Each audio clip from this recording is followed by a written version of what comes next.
Hello, how you doing?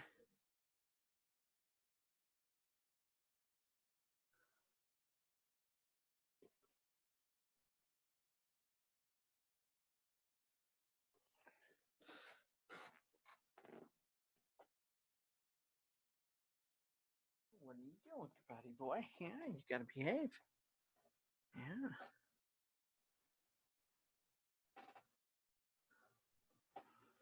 Okay, settle down.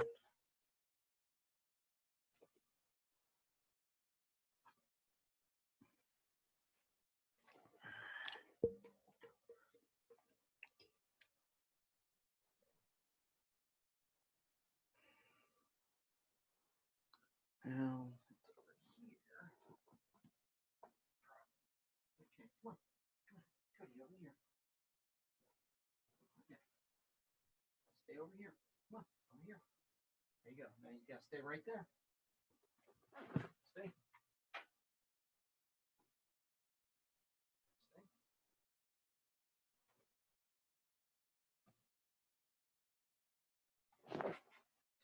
You're good. You can go out. Go out this way. You can go out there. Settle down now. Oh, you got in that way? Okay, good.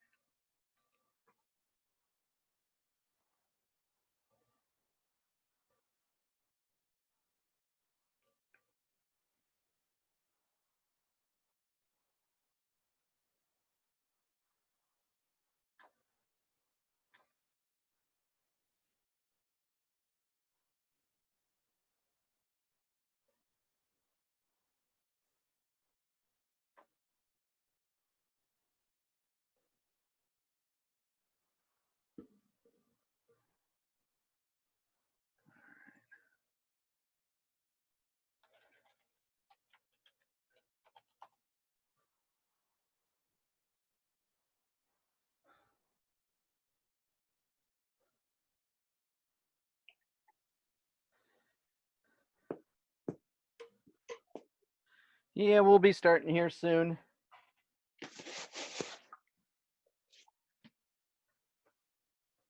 right, let's see.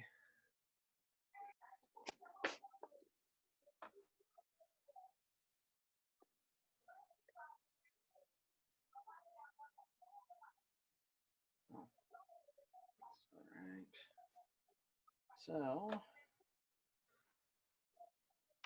So, how's everybody doing?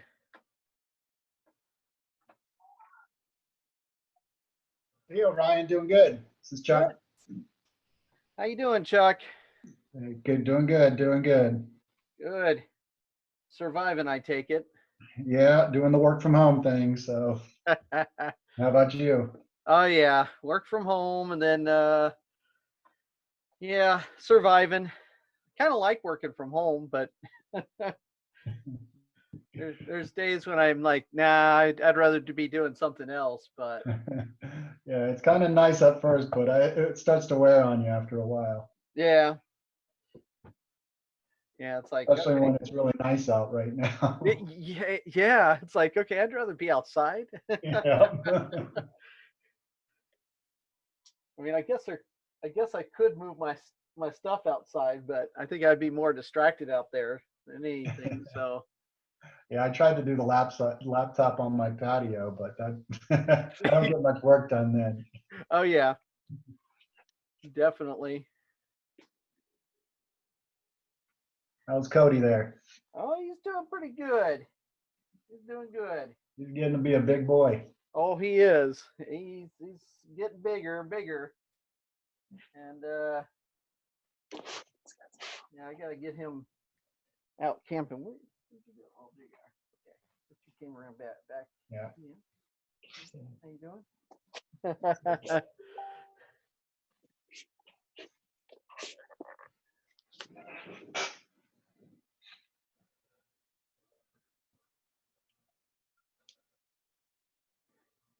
All right, so we got a couple more people coming in.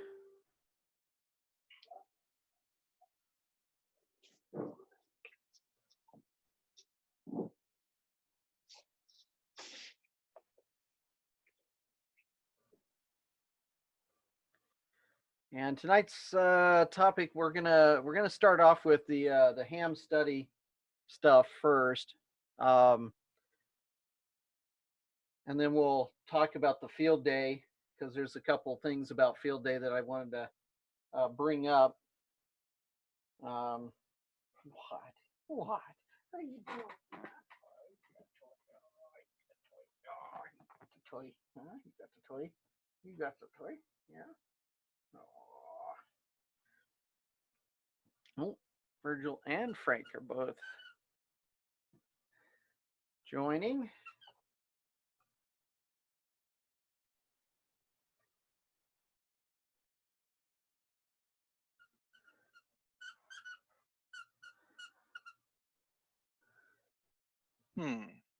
Yep. Frank, Oh, you're there you here. are. Okay. Yep. Yep.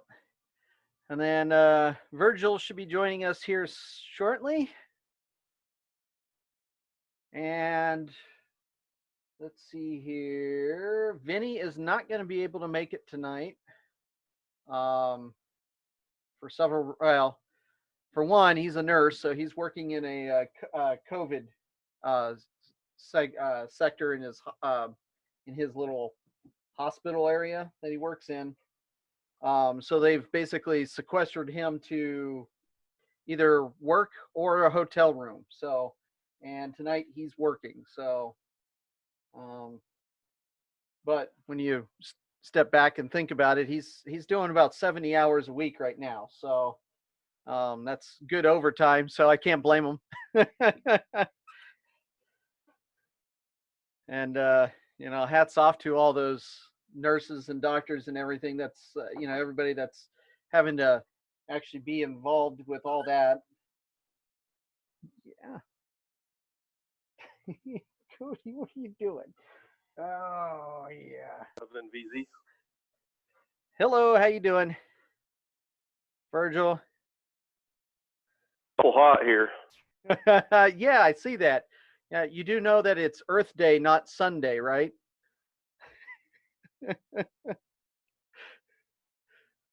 uh yeah, got Cody over here. Solar flares your way. Come on up, Cody. Cody, come on up. Come on. No, you don't want to come up? You don't want to come up and say hi? Come on. Hello. Oh yeah. What do you think? Huh? What do you think? Yeah. Oh, I know. Oh, thank you. Yeah. Oh, I know. He's getting big. He's getting much bigger, aren't you? Huh? Yeah. Anyways, let's see here. It looks like Joanne just came in.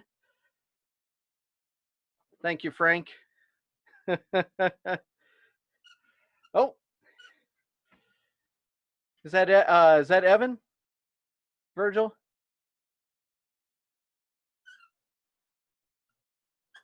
All right. So everybody's able to hear me, right? All right. So what we're gonna do? Oh yeah, got the family in there. I like it. All right. So thank you guys all for coming to the Mesa Amateur Radio Club's April meeting. We were normally going to have a virtual meeting this month, and just so happens that we're all in lockdown right now. And Cody just wants to play right now. Anyways, so tonight's what we were wanting to talk about tonight. We've got two different segments. One, we're going to talk about the ham study, how to study, what materials to grab, where to go to find VECs. Let's see here. And then we'll talk about our field day plans because we've, Frank, Vinny, well, it's been mostly just Frank and Vinny and myself. We've asked Chad to come in a couple times, but I guess he's busy off doing, I guess, either work or dealing with his family stuff. But we've got a couple plans. We got a couple ideas. and we're going to definitely want to do it. So let's start off by, let's talk about the ham study. So let's go with, nope. And of course it has to, there we go. All right. And screen number 3 it is. There we go. All right. So a lot of you probably have already got your license, which is great. If you got a technician and you want to, quite honestly, my recommendation is don't stop at technician. My recommendation is at least go for your general. And the main reason why is because you get HF privileges. And HF, I think, is a lot more fun than just sitting around on VHF, UHF all the time. Although with VHF and UHF, you got satellites you can work, you've got 6 meters you can do stuff, you've got 10 meters. In 10 meters, there was a solar storm just recently. It kind of crept up on us. Not really too many people noticed it, but all of a sudden 10 meters started opening up and people were getting some really good reception, really good propagation, I should say, not reception, propagation on 10 meters. And leave it alone, bud. Leave it alone. Okay. I know. Yeah. Anyways, so 10 meters can be fun when it has a good opening. And when we're at the, the peak of the sunspot cycle and everything, 10 meters is a blast. I love 10 meters. 20 meters is my go-to, especially during the daytime, because I'm a day person. I'm up at 1 o'clock in the morning and I don't go to bed until about like 7, 8 o'clock at night. So the majority of the time I'm on 20 meters, maybe 40 meters early in the morning or something like that. But 10 meters is a lot of fun. So I always recommend you at least go to general. Although extra, once you get to extra, you get everything. So I say don't stop until you get to extra. And for those of you who may not have your license, just an FYI, if the VEC ever asks you, would you, once you take your technician, if you pass it and they ask you, would you like to try for the general? The answer should always be yes. All right. There's nothing that could go wrong. It's not like if you fail the general, they just go, well, now you're going to have to come back later and get your technician again. You've already got your technician. They're giving you the opportunity to try for your general. And, Virgil can attest to this. I've seen a lot of people. I've even seen a 14-year-old kid go in, get his technician and his general in one sitting. So always, always, always say yes if they offer you the next level. So, so we'll talk about that. So why study for ham radio? And a lot of you have probably joined up because of, well, emergency communications. Everybody can see my screen, right? Okay, excellent. Thank you, Virgil. So there's a lot of reasons why you want to get your ham radio license. I started out for emergency communications. My mom's hospital was offering or was looking at trying to get ham radio operators for their emergency services and everything. And there was a guy who posted up a poster up at her work that was offering a class on technician. And I said, what the heck, why not? Let's just go do it and see what happens. And sure enough, I went through the class. The class was great. I really wish he was still down here in the Valley, still doing it, because he put on a fabulous class. He didn't go through, question by question and all that other stuff. He really went through, did a lot of demos, basically sat down with us and did third-party transmission. We did a satellite pass. It was a lot of fun. And quite honestly, at that point in time, I realized that there was a lot more to ham radio than just emergency communications. And that's the way he tried to present it was, well, you've got emergency communications, but there's a lot more to it. So, it's a hobby. So, you got to make sure that you enjoy the hobby. I enjoy getting on the radio. I enjoy tinkering around with things and trying new things. Vinny and myself, uh, we love building antennas. Whenever we can, we'll build an antenna. Um, we'll do a 2 meter antenna. We'll do a dipole wire antenna up in the tree or something like that. And we've demonstrated that you could take basically almost anything and make it into an antenna.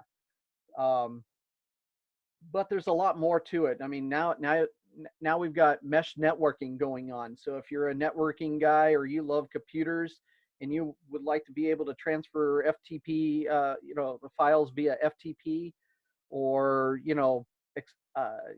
do voice over IP. I mean, eventually we're gonna have a phone sitting on my desk that I'll be able to just press a speed dial and call over to Frank via RF network instead of the actual internet.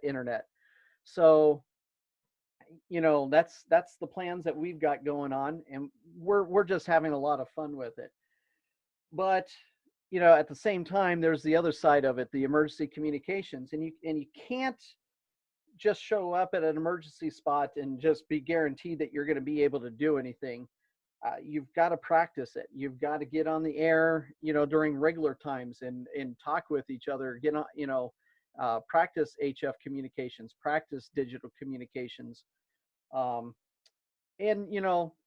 like I've got on here, modern or boat anchors. Chad really loves getting the boat anchors out. That was one of his favorite things to do. He loved the old tube style radios. He loved firing up the old Helicrafters big radio at field day. And we're talking about a 100-pound radio where it took two of us to lift it in and out of his truck. And it matter of fact, I think it ran circles around the modern day rigs. So we just had so much fun with it. Unfortunately, he's had to let go of a lot of that equipment, which is kind of a bummer and everything. But there's a lot of space in ham radio. You don't have to focus on just one thing. But if you enjoy just doing electronics, building electronics, by all means, don't let somebody tell you, oh, you can't do that, or that's not real ham radio or something. Give it a try and see what you like to do. If you're not enjoying it, then, put it down, walk away from it for a while and come back and see if it, if you really love it or something.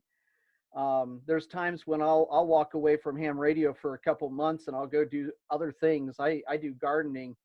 I'll take Cody for camping trips or something like that. So you don't always have to be around the radio all the time. So anyways, so where to find your resources, and if I'm going too fast, let me know, because sometimes I do one of those that I can speed along pretty darn quick. So yeah, just let me know if I'm going a little too fast or something like that. So where to find your resources? When I first started, there really wasn't much online. I had to go and buy a book. And I bought both the W5YI books as well as the ARRL books. I found the W5YI very useful for studying, but if I wanted to actually get to know more about the information, the ARRL book kicked its butt. The ARRL manuals by far had a lot more information in it than the W5YI.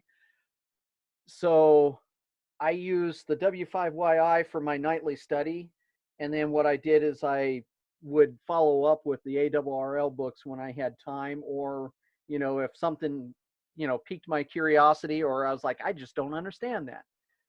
The ARRL has an online question pool. And like I said, it has some books as well as some really decent stuff that is not really related to the study. You got the operating manual. Let's see here. I've got the operating manual. I'm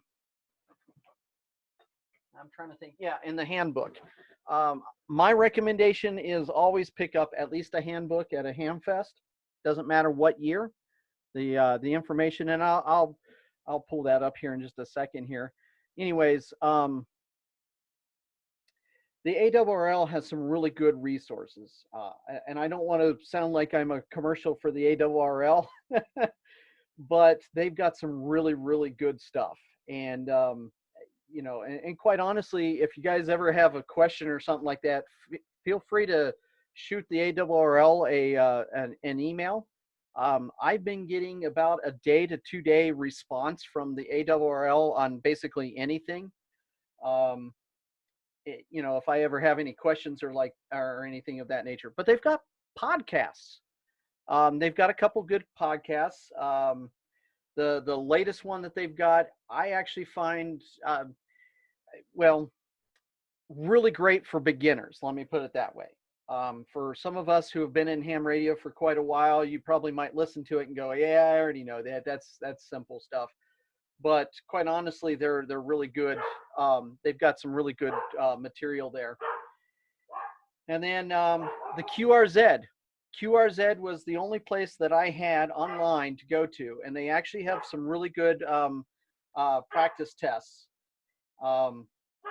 where you can actually go in and take a random test and, you know, go through just like you're sitting down at the VEC table, filling out all the bubble sheet and all that other stuff, and it'll score it right at the very end. The only problem that I had with their exams, and of course they might have changed things by now, they didn't really go into why you missed something. They would just tell you that you missed something, here's the right answer, and then that was it. So you kind of sort of have to follow that up with going back to your ARRL books. W5YI has books and the VECs. They're not bad. It just seems like they're more interested in sales. I'm just going to mention that right now. They really seem to be really into sales. Matter of fact, let me see here. Let me go back to, let me see if I've got, okay, for just a second here, WB6 NOA. Oh, and it's kind of hard there. Gordon West, he's W5YI. Yes, I did get his, well, this is kind of an eyeball QSL card. Met him at one of the ham fests around here. Really super nice guy, full of energy. This guy is so pumped up. It's amazing. But when you get around him, you get so super excited about actually being in ham radio. He is actually, I would say, a really good spokesperson for ham radio.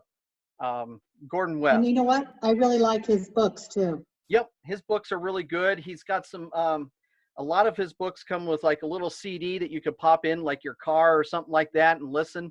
And he's got, oh man, I tell you what, he gets super excited about ham radio, and you could just tell. Yeah. He was fun to be around, fun to meet, and just an overall, just a great guy. So, so let me go back to, all right. So then you can go to hamradioprep.com. It's a fairly decent place. Hold on one second here. Let me go find out. Hold on one second. I'll be right back.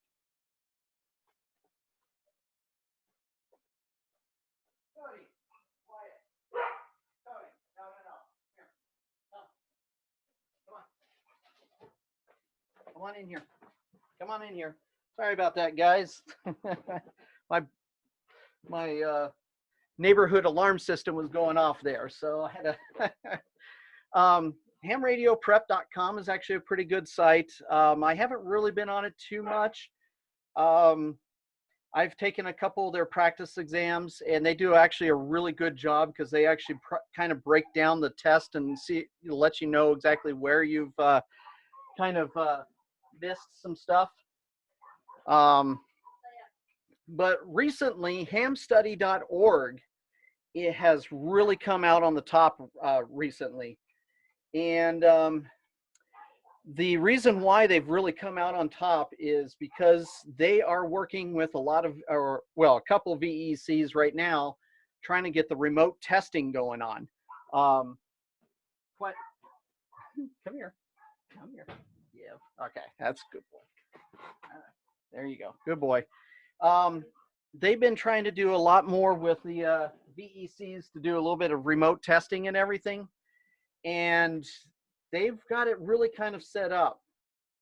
From the videos that I've seen on YouTube about them, if you look at the ham radio, what is it? Ham radio 2.0. I think that's it. Yeah, ham radio 2.0. If you watch his videos,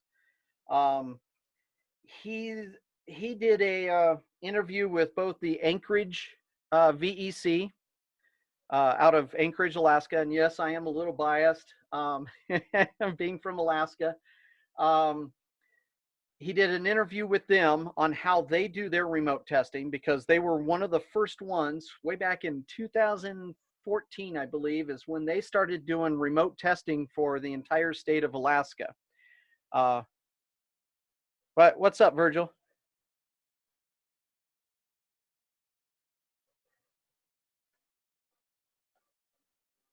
I was noticing I've got a green screen failure. Oh, okay. I'm sorry. That's okay, because I saw you raise your hand, and I thought you were going to ask a question. So I was like, oh, okay. Yeah, this Ham Radio 2.0, if you ever get a chance to go on YouTube and look up at his channel, he's another fun one to watch. He does a pretty good job of trying to, be a good, sales pitch for ham radio as well. He does a lot of different things. But anyway, he had a interview with the Anchorage VEC team as well as the hamstudy.org team. And both of them were really good interviews. They were talking about how hamstudy.org was like, okay, we're really trying to push this. We're really trying to find the best way to arrange everything. So there's light at the end of the tunnel on this. There's already one group, Golf Lima Alpha Alpha Golf or something like that, that's been doing testing, and they've been actually doing really good at it. And I guess there's a couple other VECs around the country. Unfortunately, here in Arizona, it seems kind of like our VECs are kind of and I don't want to say this in a negative term or anything of that nature, but I guess the best way to say it is stuck in a rut. They're kind of like, we're just going to hold off instead of trying to find a way of doing it. They're kind of in a rut right now.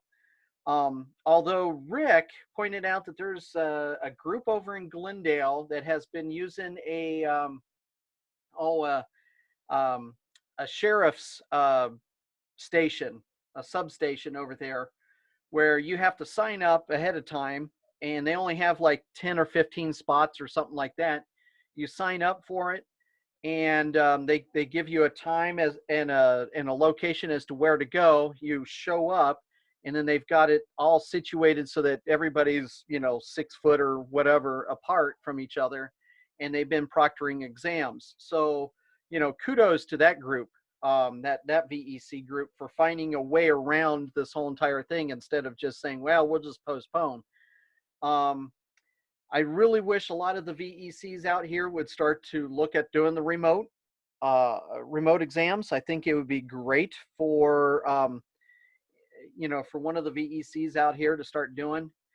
And yeah, I know a lot of people are probably going, well, why doesn't the Mesa Amateur Radio Club do testing and everything? And quite frankly, the answer is we have hard time getting more than 4 people to show up at our meetings on a consistent basis. So in order for us to even have a good testing team, we would actually need to have a lot more people to help out with that.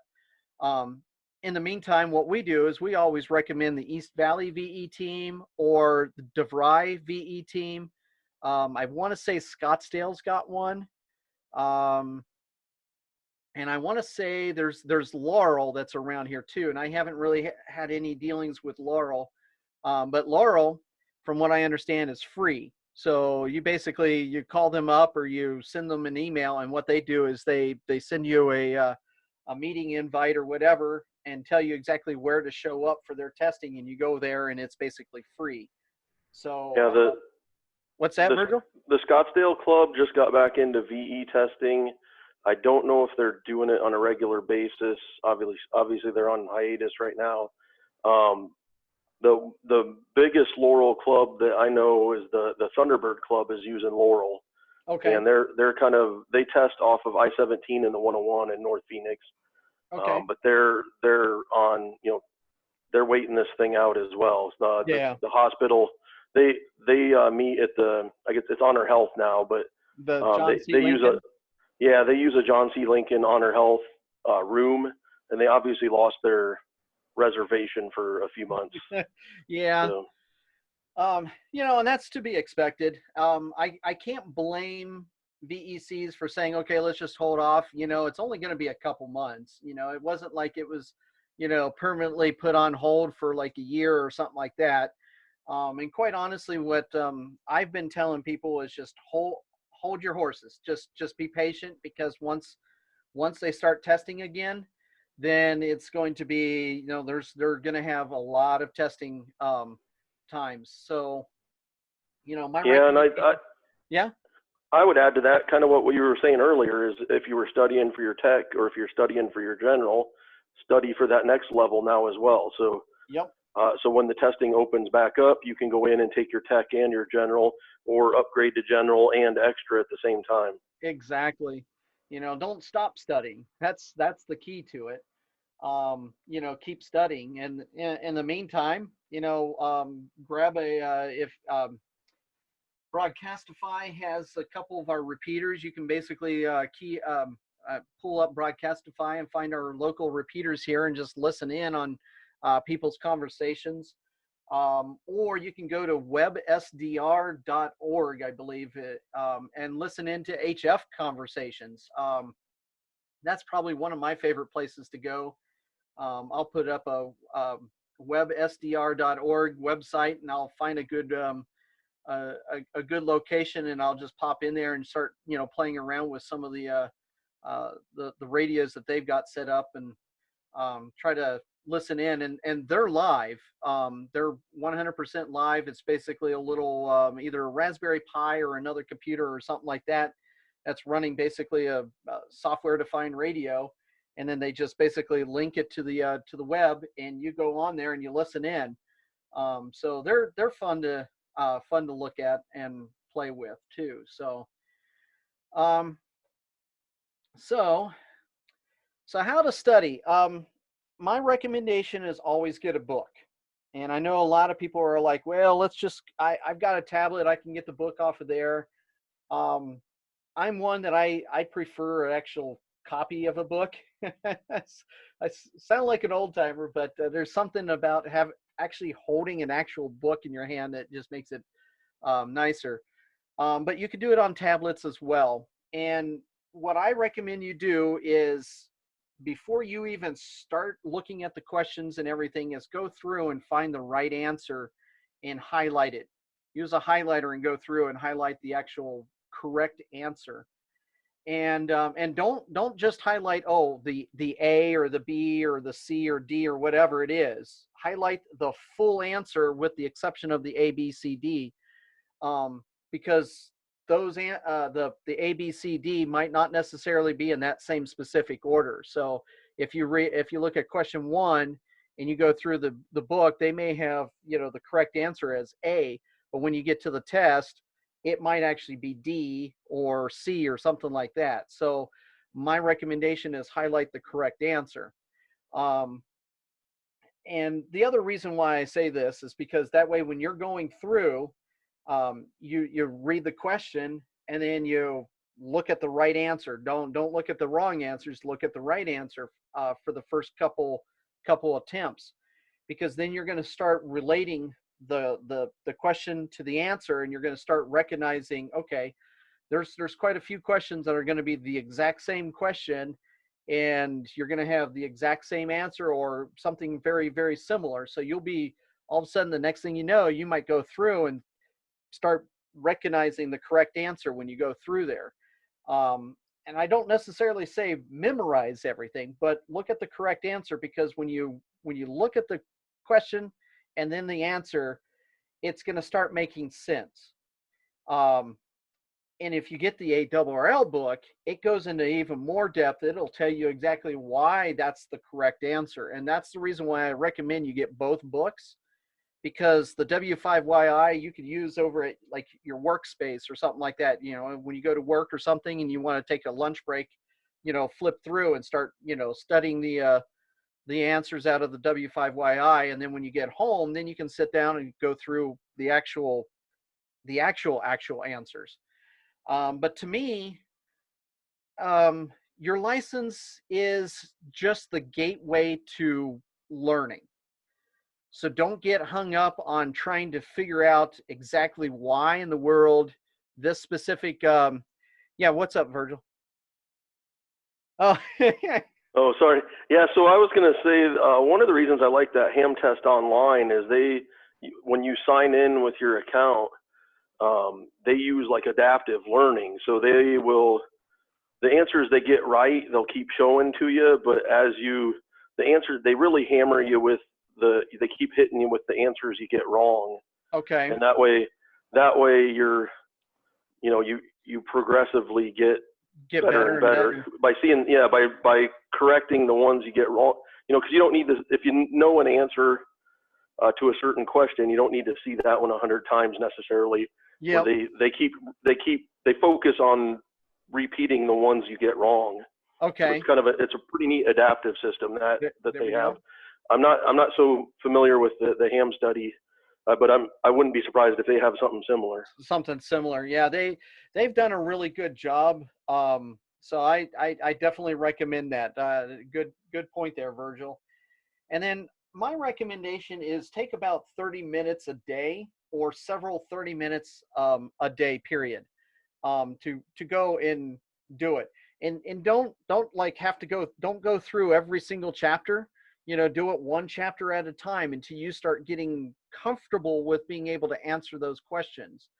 And when you go to take an online practice test, when you start getting your score into the 80s, and you know, if you get like an 81 or 82 consistently, I would continue doing a little bit more study until you get up to like the 89, 90%. And then quite honestly, if you're doing really good with that, then that's the time to schedule your testing.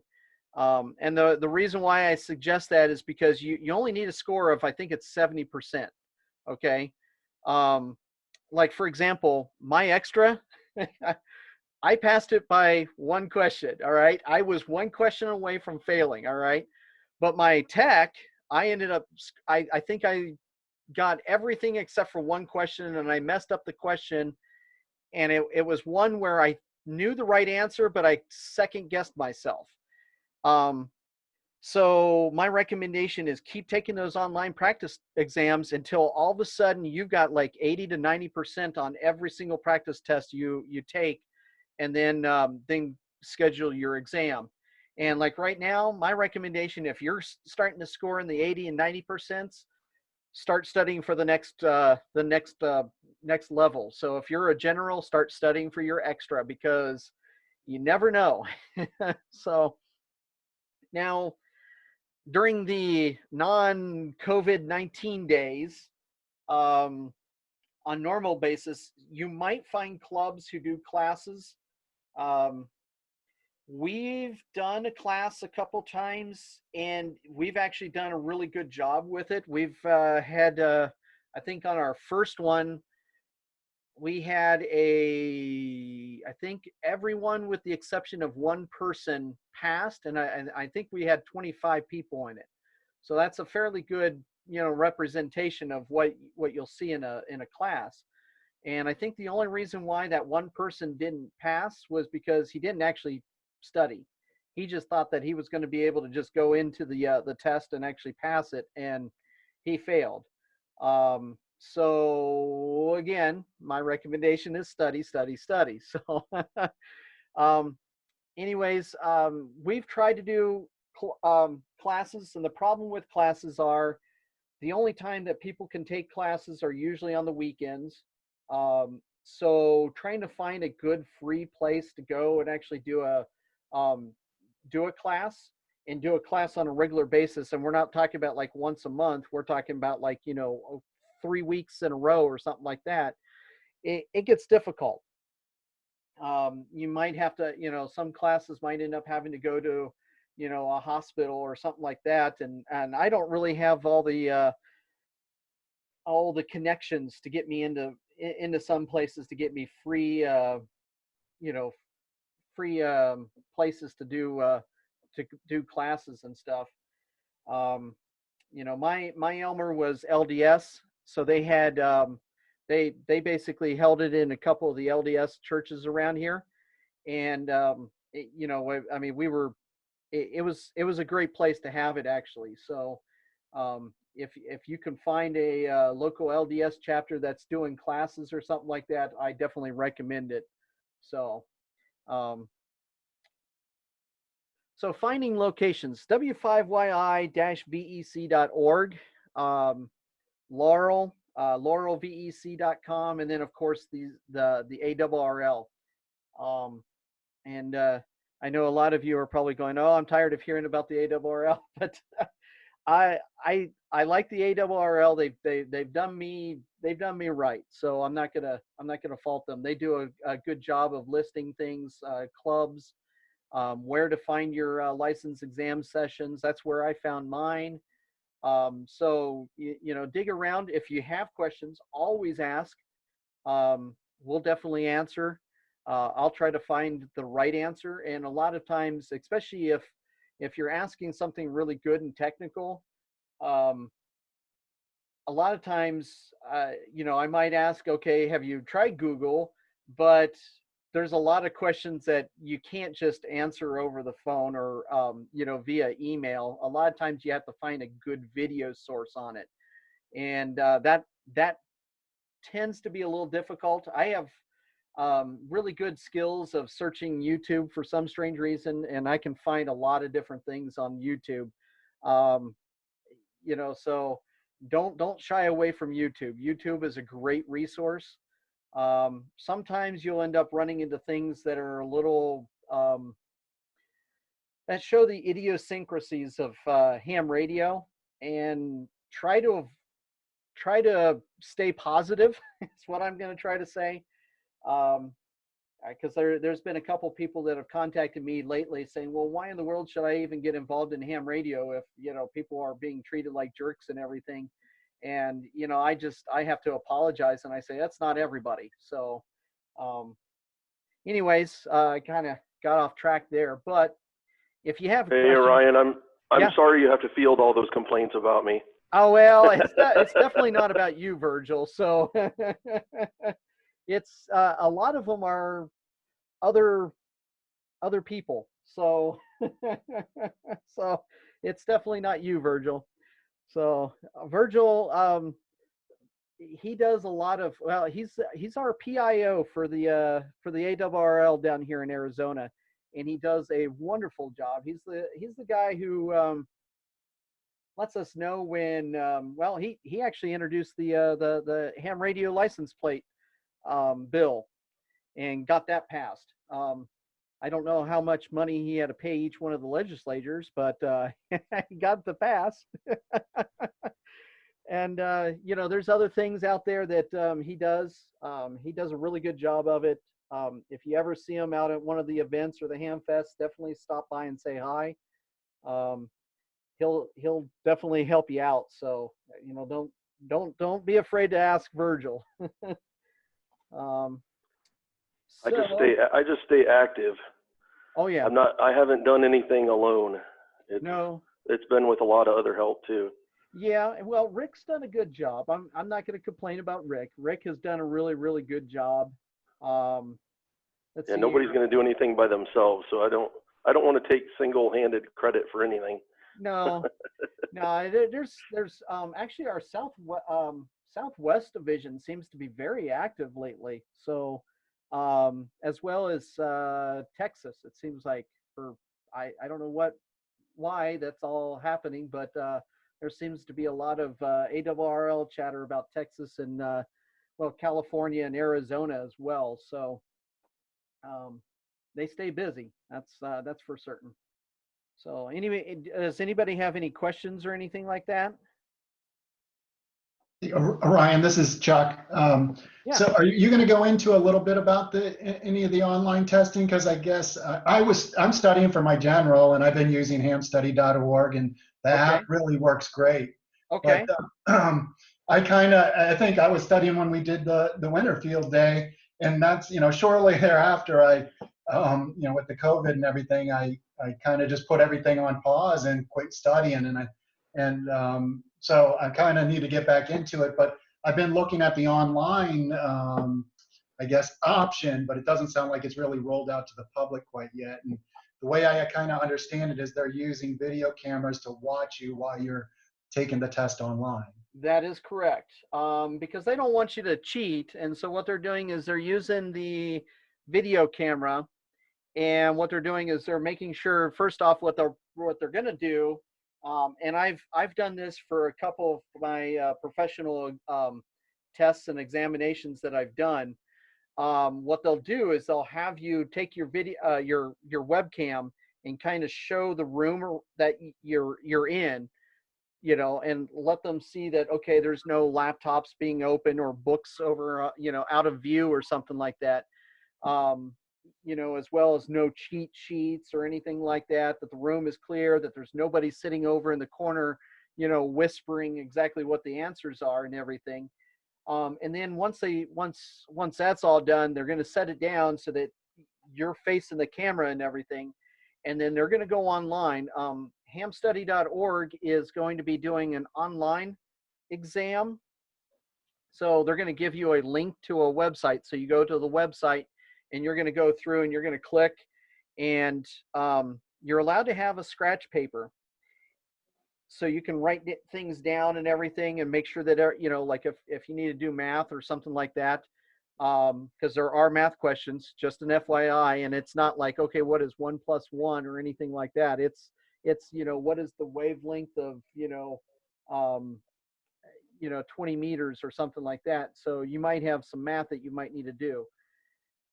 But what they're going to do is they're basically sitting there watching you take the exam. And, once you go through and you click and you click and you click and you get all the way to the bottom of the exam, you go back through. And my recommendation is always go back through and make sure that you've answered every single question, even on the paper exam.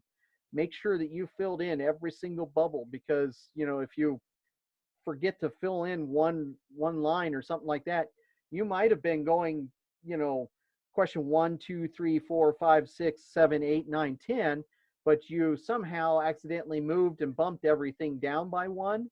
And so by going through and looking and going, oops, I missed a row, now you kind of have to go back through and make sure that you've got everything else and on the right line. Go ahead. Thanks for those tips. I'm going to just ramp back up my studies on hamstudy.org on the phone and in the app, and keep my eye out for the possible online. But hopefully things turn around and we don't have the virus issue to deal with much longer, and I can go into a physical test. But if you see something on the online opening up, I'll definitely post it. Post it on Facebook or what have you, and I'd be happy to be a guinea pig for the club. Okay. Yeah. So my understanding was you still had to have one VE present with the person taking the test. Is that not how they're doing it? For the hamstudy.org, it doesn't sound like it. Wow. For the Anchorage VEC, you had to have some sort of proctor, and they preferred somebody like a cop or a firefighter or somebody like that has, basically a lot to lose if you were cheating.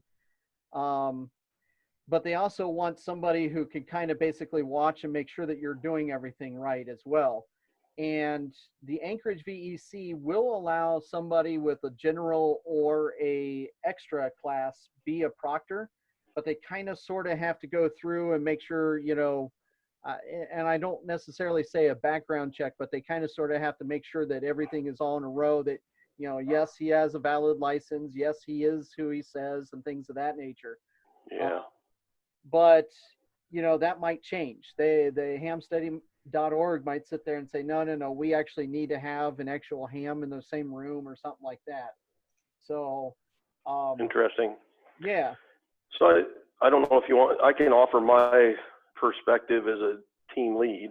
Oh yeah, please do. So I've thought hard. I'm a team lead for the ARRL and Laurel, and so I can host a test session with either one of those. And that I've thought hard about kind of what you were mentioning of find a parking lot or find even out of my garage and set up some tables 10 feet apart and host a testing session. But it's this just the reaction of just the general public is I don't know if I want to put myself in a liability position right now, even doing online or completely sanitary safe testing session. If one person came back and said, "Oh, I got this disease from taking your test," it's just in defense of the teams that are just saying, you know what, come back in 3 months when this dust settles and we'll be back to normal. I kind of side with them. It's just there's enough craziness. You don't want to flirt with it. Yeah. So, that's kind of my perspective of, I thought real hard. I was like, well, we set up with 4x4 ham was the original reason I became a VE team lead, was so we could do testing at field day. And I've helped get the Thunderbird Club on their test sessions, and then I helped convert them to Laurel. And but other than that, I've never been involved with here's a regular session, here's a regular testing.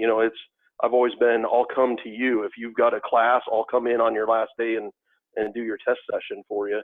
Okay. And so that's kind of with that mentality, I was like, well, I can just go set up anywhere and run a test session. But right now, I'm not going to touch it. I mean, I don't want to put myself in that liability position. Yep. Yeah, especially with, the fact that they might actually end up getting sick or something like that. That would just be, it's a little on the shaky side. So. Hey, Virgil, were you at Field Day in last year at our site? I did. You stopped by. I remember. Yep, my son and I stopped by on Saturday afternoon for an hour or so. Because I was packing up and you were over there talking. Yes. Yep. Okay. I thought you sounded familiar. Yep. Oh yeah. Gonna stop by this year, hopefully. You still get to do it. Yeah, I'm hoping we're either gonna do field day from home or hopefully we can get out somewhere. I don't know at this point. Oh yeah. Yeah. So. Okay. So with that. One note on I just pulled up the GLARG one for the remote testing that they're doing. It looks like they just want you just need to be familiar with Zoom and how to share your screen and use the camera. Okay. That's their requirements. So it looks like they are full remote.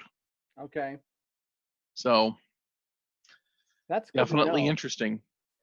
So yeah. It looks like. Yeah, I've heard of how the Anchorage does that, and I knew they needed like somebody in the room with you. But yeah, if they're doing that fully camera, that's new development. Oh yeah. Yeah, I'm just trying to kind of see if there's anything else there. Now the interesting thing about the Anchorage one is they also do the testing for Canada. So they do a lot in like the Yukon and the Northern Territories as well as British Columbia. And I guess one of their members actually lives over in Nova Scotia. So, one of the VEC guys lives over there. So they do a lot in Canada as well.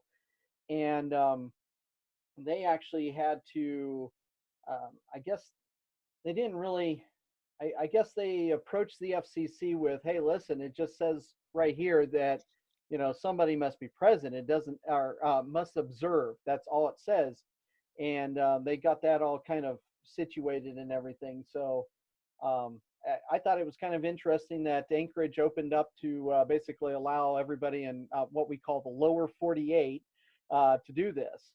And since the beginning of April, they've done over 100 tests. So that's how popular they are. So I'm quite amazed at it. At the same time, I'm kind of baffled by why a lot other VEC teams are not like jumping at the chance to do this. But it is what it is, I guess. I think some are, as I've said earlier, I think some of the VE teams are not as technically savvy as others. Yeah. With the modern computers and technology. Oh yeah. So with that, but it looks like all of their Glarg sessions are full at this point, and they don't have any new ones past the end of this month. So. Okay. So. Yeah, but yeah, I'm gonna defend them again though. But setting up a webcam and you're gonna have the test taker be technically savvy as well. Yep. So. True. Yep. Yeah, so that's a can of worms. Yep. Yeah, it can be. Yep.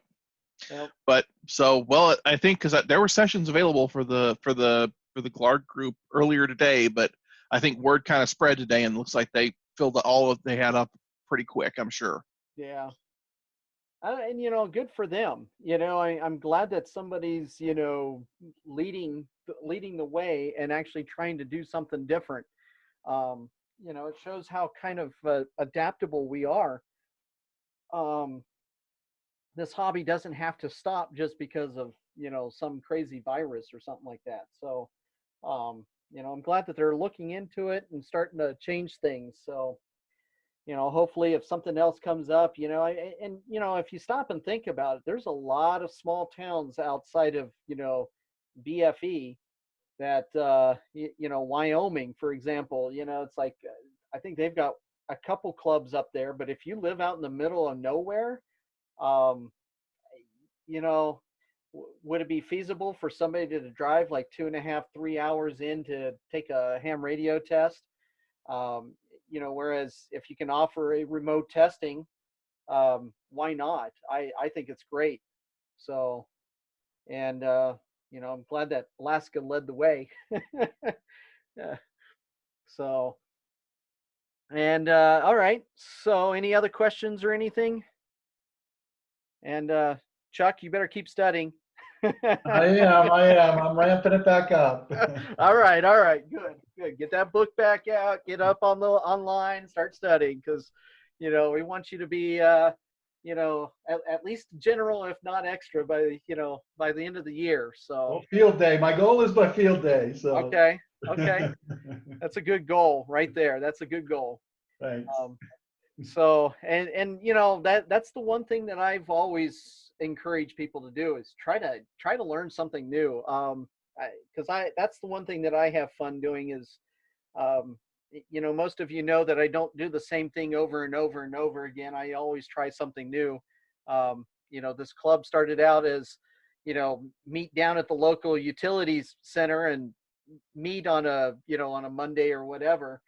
And once we kind of started having people change work and all this other stuff, I threw together, let's do virtual meetings instead. And, now everybody else is following our suit. I mean, come on, everybody else is now having Zoom meetings. What's going on with this? So, I'm quite proud of myself for thinking about this. But on a serious note, let's talk about field day, because field day is going to be, it's going to be kind of an interesting. I think it's going to be an interesting field day. I'm hoping that we will actually have it, and we'll go into that just a bit here. Let's talk about field day, for example, for a little bit here. We're not going to go deep in depth into the rules. The rules are posted if you want to read them and get familiar with them, which I recommend you do, because if we have to go to Plan C this year, where everybody's working from home, you're going to definitely need to know the rules. So my recommendation is break out the rules and start looking at them. They're fairly simple, fairly straightforward, but the field day happens the fourth weekend of June of every single year. So you can set your calendar, you know exactly which weekend next year it's going to happen next year, and the year after that, and the year after that, and so on and so forth.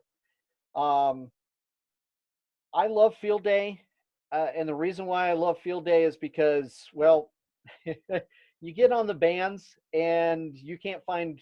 It's hard to find some elbow room to operate. So you get a lot of people out there talking about what they're going to be doing, and what they're going to, how they're going to set up and everything. And the reason why field day started out as basically a way for us to showcase our emergency communications capabilities. You operate in you're not operating at home, you're operating out in the field. So you might have to run off of generators or batteries, solar, wind, or whatever. And so it's a way to showcase our emergency capabilities. At the same time, it's a marketing campaign where we kind of like advertise that we're doing this and where we're going to be and, what we're doing. And then you have people show up at your field day site and you walk them through, you show them, you might put the microphone in their hand and have them make 1 or 2 contacts. It's a great way to go out camping like we do. We always camp pretty much. I don't think we've ever done a field day where we weren't camping. So we've always taken it as, let's go out into the field and actually set up. There might have been a couple times where we've had like 1 radio and 1 antenna up, but most of the time we've always had at least a couple radios. We try to do digital. We try to do, what was it? 2 years ago, we had one of our operators do CW. Now, some CW operators are going to say that he kind of sort of cheated because he used the computer instead of an actual, key or paddle. Me personally, hey, listen, if he was doing CW, he's doing CW. It doesn't matter. We do digital. We'll get some PSK 31 going. They don't. I'd have to reread the rules on FT8. I think they're going to allow FT8 now. I'll have to read the rules on it, but anyways, there's a lot of other different aspects to it. There's bonus points and things of that nature. And the object is to work as many stations as possible on the regular bands, 80, 40, 20, 15, and 10. And yes, we've done a couple 160 contacts, but 160 is a hard antenna to put up. Let me put it that way. And then they do now allow a VHF station, which is really cool, but you can't use repeaters on that station. So it starts on June 27th, which is a Saturday, and goes through the 28th. You're allowed to start setting up on the Friday prior to. If you want to operate the entire time, you have to wait until field day starts. We've never operated the full length of field day. So we've always had to either shut down at like 10 or something like that on Sunday because, most of us go to work or something like that. So we have to break down the campground before noon a lot of times. So, which is okay for us. So you have several different classes of contacts here. You got Class A, which is your club contact. Then you've got your Class B, which is 1 or 2 person portable. It's a field day station set up and operated by no more than 2 people. Then you can do Class C, which is mobile. Class D, which are home stations, Now, be advised that Class D can only, you're allowed to contact anybody and everybody, but other Class D stations don't count as points for you if you're going to be, collecting points. Then you got Class E, which are home stations on emergency power, and they can contact everybody. So they can work everybody. And then you got Class F, which are the EOCs. So if somebody goes over to, a fire hall or something like that and sets up as an emergency operating center, you can classify yourself as a Class F. The exchange is usually your call sign, along with how many transmitters you have, and then what your classification is, and then your ARRL section. So our ARRL section would be Arizona, so Alpha Zulu. If you have 3 transmitters, like this one here says, okay, 3 transmitters, Alpha, which means it's a club contact or a club station, and then CT, which is out of Connecticut. So that's what the 3 Alpha CT stands for. Now, you could have 2 transmitters or 24 transmitters. I've never been in a place that has 24 transmitters. I don't know how they separate themselves. And for this year, I doubt that anybody's going to be doing a 24 Alpha station. So you're definitely not going to hear that many people on. And then there's a whole bunch of different things like your QSO points. For phone only counts as 1 point each, CW counts as 2, and digital contacts count as 2. Then you got your power multipliers and everything. And you guys can go through these rules here. They're already posted on the ARRL website, and I'll post them up to our Facebook as well as our website. So you guys can, jump on there and take a look at it. And then you got a whole bunch of different bonus points, 100% emergency power. So, we always qualify for that because we're always running off of generators or batteries or something like that. Media publicity. If you've attempted to obtain publicity from a local media, newspaper, news station, or something like that, and you've got a copy of the press release, you can score 100 extra bonus points. Setting up in a public location is an extra 100 bonus points. Public information table, extra 100 bonus points. You can rack up bonus points pretty quick. So there's a lot of different things in here. And my recommendation is everybody who's going to be participating in field day, take the time, read the rules. Even if you're just going to come out for the day or something like that and hop on the air, my recommendation is look through the rules. Now, the ARRL released this just the other day. I think it was April. I can't remember when they posted this. But Paul, I want to say Burke, the ARRL contest program manager, he basically, because there's been a lot of chatter on the ARRL Facebook page. A lot of people are sitting there demanding or asking the ARRL to change the rules so that they can allow clubs to participate even if they're far apart from each other and everything. And the field day and the ARRL, quite honestly, has stood their ground on this, and I'm happy that they have. And the reason why I'm happy that they've stuck to the rules as it is because the rules allow you to adjust to this situation.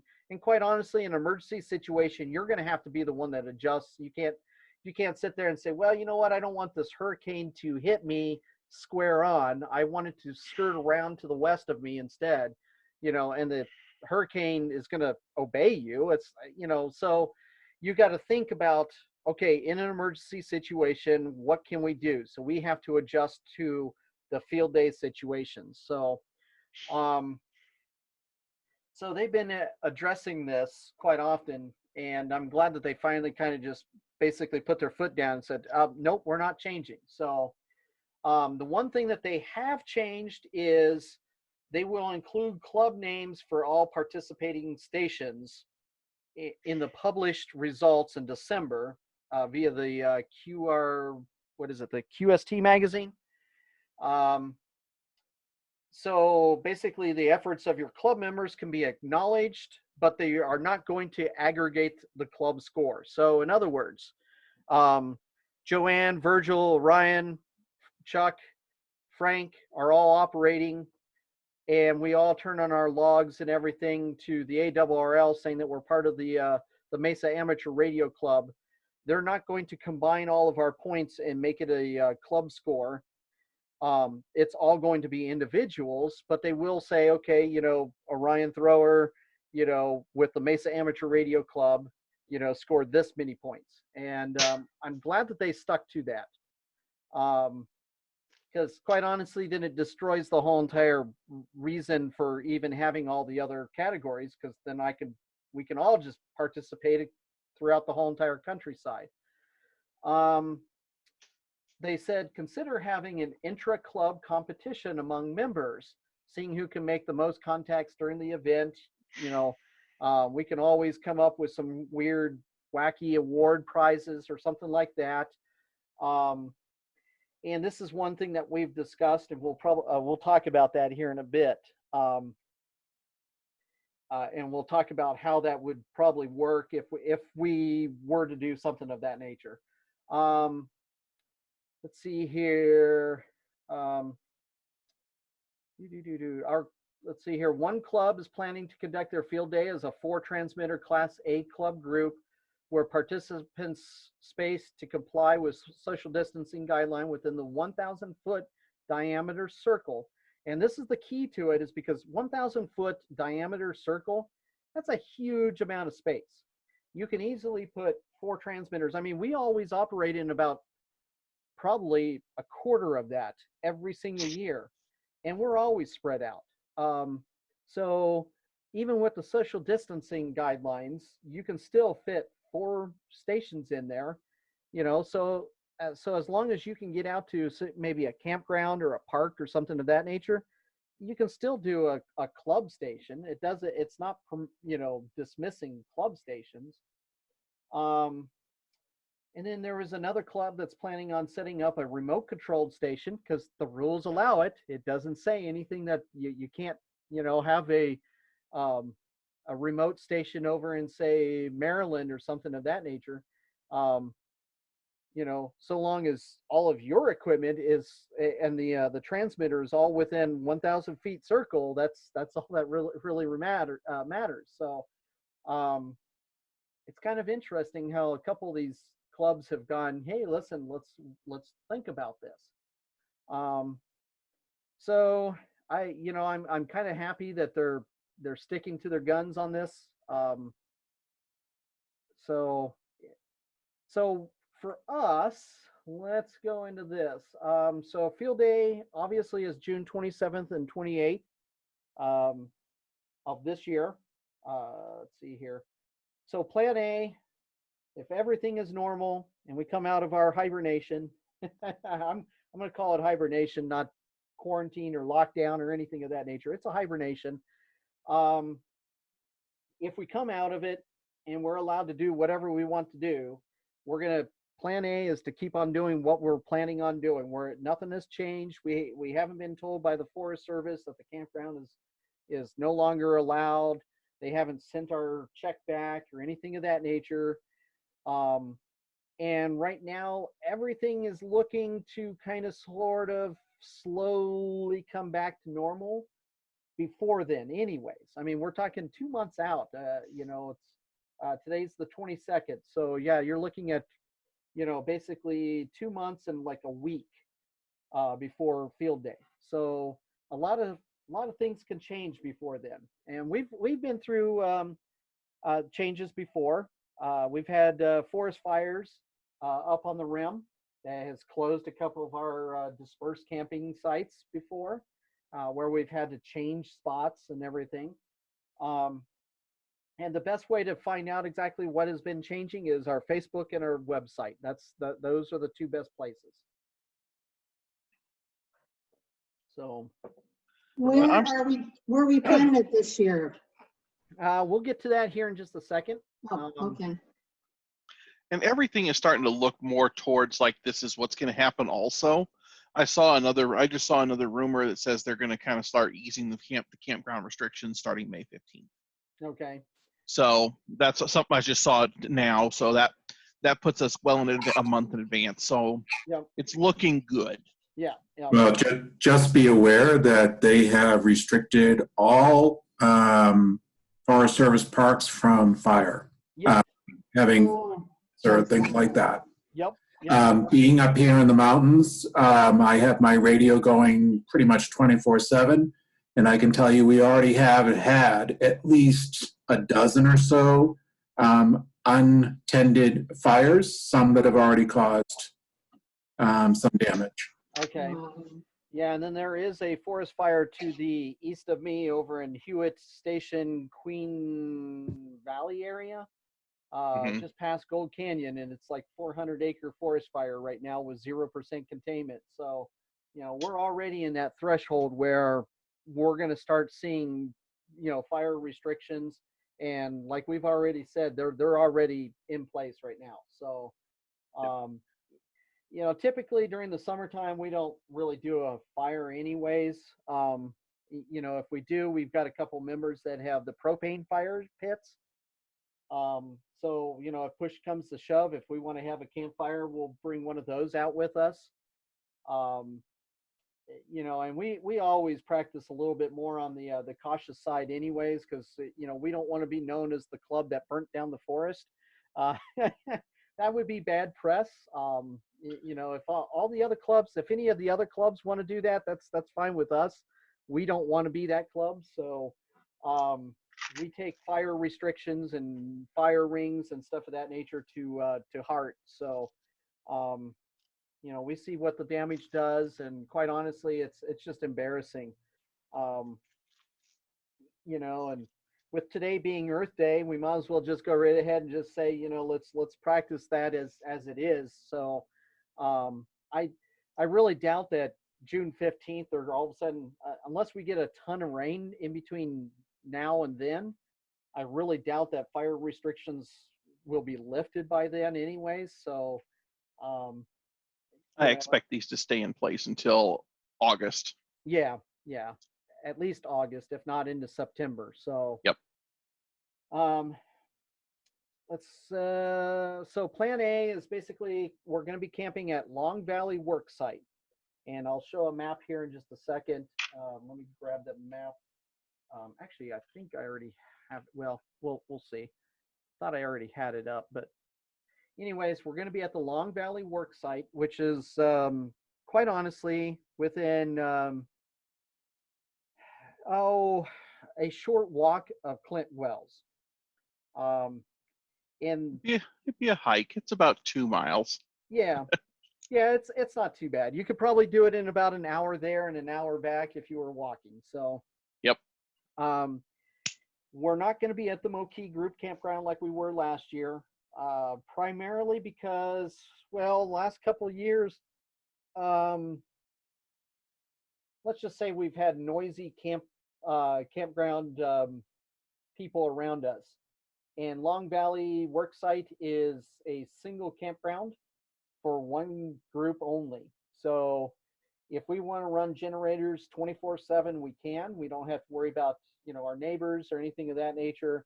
At the same time, we don't have to hear Girl Scouts singing or kids running through our campground that are not part of our group, which is a big safety hazard as it is. So we decided to kind of move it down a little ways down the road. And at the same time, it's close enough that that there's a restaurant over there, there's a gas station, and there's a place to get water. So if you need to get water, it's 2 miles down the road to the gas station. You pay, I think it's like 25 cents a gallon or something like that. And now you got a full jug of water. If you need gas or anything of that nature, there's the gas station. And if you are one of those people, like kind of like Vinny, how he doesn't like to cook in the campground, he goes out to a local restaurant to eat. It's only 2 miles away. So And we'll go into this a little bit more further on down because we still have May to come up. Our May meeting is going to be our real field day planning meeting. And we'll definitely know more about what in the world is actually going to happen by then. So plan B is if we can still use the campground, but we still have the whole, no large groups or, social distancing policies and still in place. What we'll probably do is we'll limit the amount of people camping. And what we'll do is we'll ask everybody to basically email us that you're going to be camping. And that way we can plan exactly who's going to be where and all this other stuff. And then if you don't register to us by email before a certain deadline, then the only time that you can come up would be for a Saturday, and it's only going to be for a couple hours. So that's the plan B. If we still have the campground, but we still have this whole social distancing thing still in play, that's our plan B. Now, plan C is if we can't use the campground and are still under the stay at home, what we're going to do is we're going to encourage everyone to work from home or on your own. Well, both. And yeah, I know it's not as exciting, but it is definitely safer. And then, we were kind of pondering whether or not we want to, because N3FJP software has the capability of FTPing your logs to a website. And, we were thinking, well, okay, we could have like a big website that posts everybody's scores up on the website, and you can see how everybody else is doing. I'm surprised that's all we got in here. So it might be one of those things we might end up doing something like that. But at this point in time, we're still undecided because we're thinking that everything's going to be kind of lifted, but we're not 100% sure just at this point in time. So if we can't get the campground and we can't do the social distancing thing up at the campground, then plan C is basically everybody's going to have to do it at home, or go camping on your own or whatever. But we'll keep you apprised of that whole entire thing. And let me pull up field station locator. Here we go. Everybody, there is the field station locator. So if you're not in Arizona, you can always pan out and see where everybody else is at. If you want to zoom into, okay, we'll do Nebraska. Okay, there's nobody in Nebraska's doing field day this year, it looks like. Just north of Topeka, there's a station that looks like they're planning on doing field day. So, but this is a great, and it's basically the ARRL.org /field-day-locator. Or if you just go to, look up ARRL Field Day in Google, and then go to the main site, you can find the field day locator there. Let me pull up a map, and I'll show you where we're going to be at. So obviously down here is Mesa, Gilbert, Phoenix area. If you come up through Payson, go through Pine, come up here. Here's the gas station that we're talking about, and here's Long Valley Work Center. And if you look at it, there it is. It is Frank and I are probably going to go up and get some pictures of it this weekend, or maybe next weekend. I'm not 100% sure. But one of these weekends, we're going to go up and get some drone footage, as well as some other, some pictures and everything. But if is it before or after the place you were last year? It's before. Okay.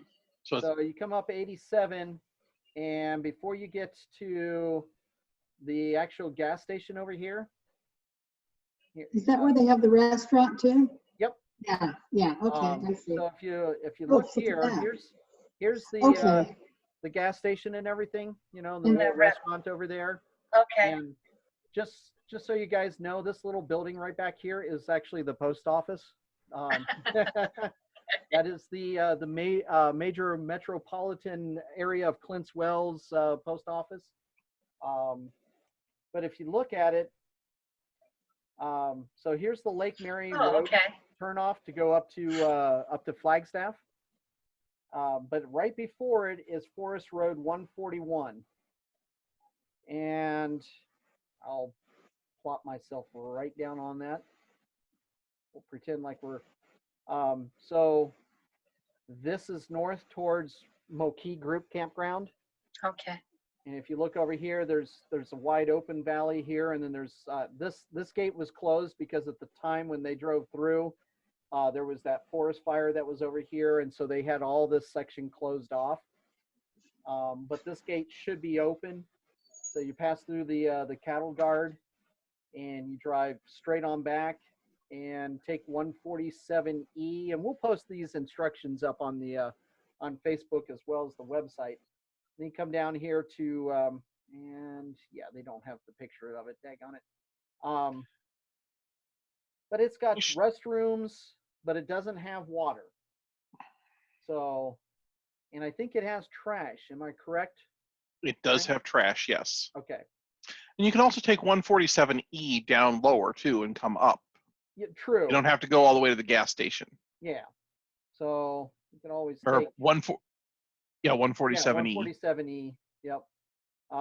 Which is that it? No, that's not it. That looks like it. This is it right here. Here it is. I'm facing the right way now. There's another way you can get back there if you feel a little more energetic.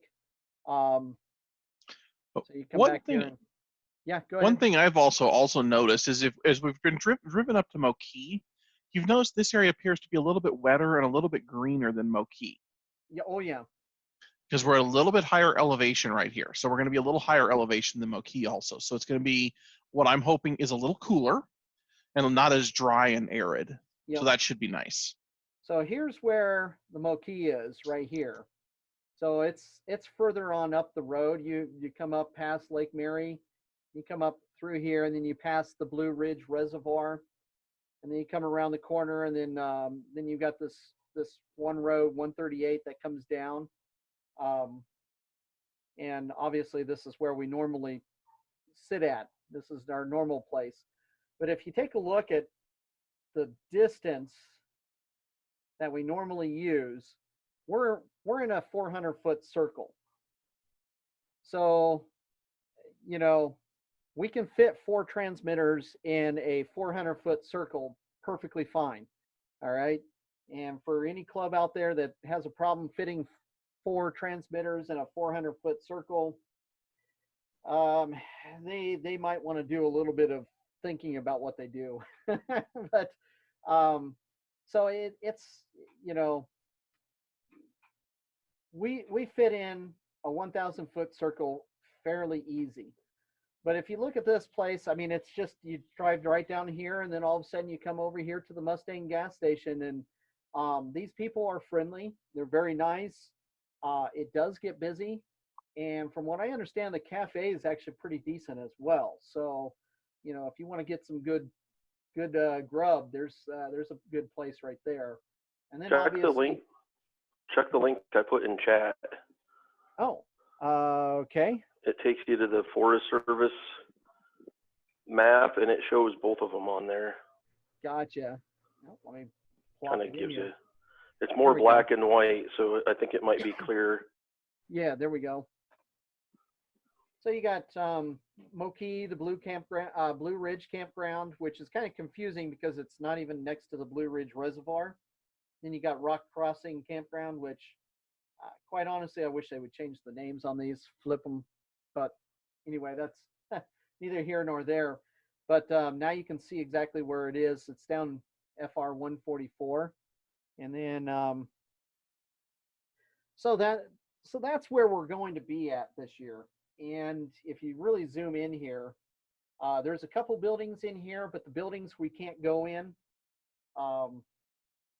But we've got this huge area out here. We can go take the dogs out and play ball and frisbee and set up and everything. It's gonna be a fairly decent little place to be at. At least we think so. Yeah, and I'm hoping that nice field might be good for some, for those giant Wyndham antennas that are 300 feet long. It'd be good to use that open area as our advantage to be able to make it a lot easier to get that thing up. Yep, exactly. Quite honestly, we're excited about this.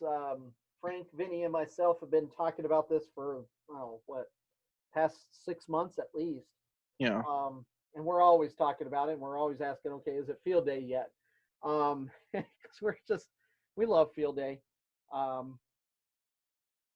So it's not too far back here, and you can see exactly what you're looking at, and plenty of trees, plenty of shade. So it should be a little bit cooler. It's going to definitely be quieter. We're not going to have a whole bunch of other than people riding ATVs and side by sides up and down this road. I really don't expect a lot of extraneous noise from other campers. At the same time, we're the only ones that are going to be here, which means if we want to run the generators to power us at 2 o'clock in the morning, we can. So it's going to allow us to kind of spread out as well. We're not going to necessarily need to, we're definitely going to be able to fit greater than 6 feet apart if we need to. So I forgot what is it? This campsite can, I think this can accommodate up to 300 people. Yep. It's a massive site. Yep. I think up to they recommend they say you have to have your own portable restrooms if it's 50 or more people. Yeah. But so this is a big site.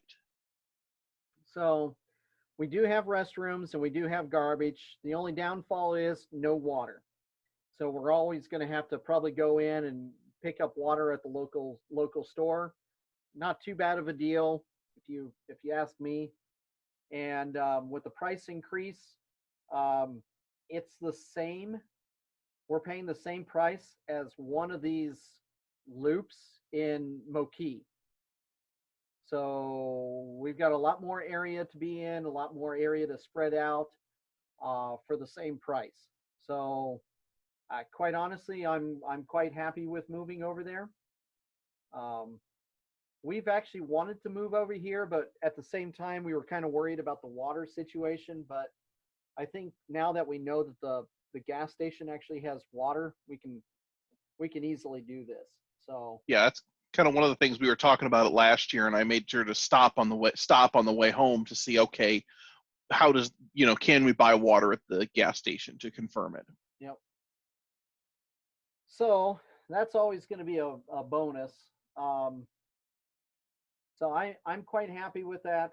I think we're going to be quite happy with it. And if this works out quite well, and the nice thing is we looked up the ARRL rules for the worked all states rules, and it's a 50-mile, what is it, a 50-mile radius or something like that. You have to be within 50 miles. So yeah, you guys are good. Yeah, we're good. We're I think it was like 10 miles away or something like that. Exactly. So it's 50 miles. So you guys are anywhere up on the rim should be good. Yeah. So even the year we did down over up in Bear Canyon, still eligible too. Still eligible. Oh yeah. Yep. So and that's one thing that we've been trying to work as a group, trying to get our work all station. It'd be kind of nice to have the club be able to do it, and I'll break that down for us as well. I'll sit down and go through the statistics on it, because once I realized that we had a 50-mile rule in there, that changed my my calculations out quite a bit. We still have a ways to go, but field day is the best time to try to get any of these stations, because if there's going to be a station in a state, chances are all 50 states, including Alaska, will have a field day station set up somewhere. It's just a matter of whether or not the propagation gods are going to shine upon us or anything like that, and whether or not we can actually reach them. So The tough thing with field day is not all clubs upload their logs. yes, that's the other thing. And we're one club that we've always uploaded our logs. So because we don't want to be that one club that's, obviously there's a lot of stations in Arizona. So I really doubt that somebody's out there going, gosh, dang it, I need Arizona, I need Arizona, I need Arizona. And they go, well, I contacted the Mesa Amateur Radio Club that one time and they haven't uploaded their logs. So I really doubt that, but we don't want to be that one, we don't want to be the one station that somebody's like going, come on, I wish you guys would upload your logs. So, um, but at the same time, I'll drill down and I'll get us, what states we need and things of that nature and see what we can do. So, we'll definitely work on it. We'll keep on working at it and, see what we can do. And if we like this place, we might even start camping here a little bit more often. So, keep that in mind. Yes, it is a paid for site, just an FYI. I think it was like $80 a night or something like that. So it did cost us quite a bit, but we have Wednesday through Tuesday morning. So any of you who want to come camping and you want to stay out there a lot longer, you guys are more than welcome to. If you want to show up on Wednesday, you're more than welcome to. If you want to show up on Saturday and just be out there for Saturday, you're more than welcome to. So if you enjoy camping and you want to come out and sit in the woods and, watch us play radio or get on the radio yourself, you're more than welcome to come out. So,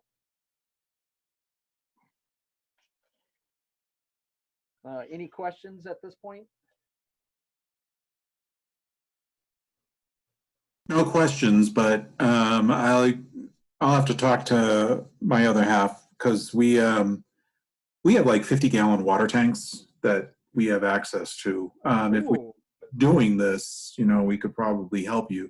We actually, we're part of the Forest Service and Elk Society. We actually did a Sawyer event just north of the Mustang gas station. Okay. Last year, we actually cut down a bunch of trees to make the forest a little bit more healthy up in that area. So I'll probably know more by your May event, your May meeting. But if I know more before that, Orion, I will definitely reach out to you and let you know, because if we can bring extra water and we're going, that would probably help. Oh yeah, definitely.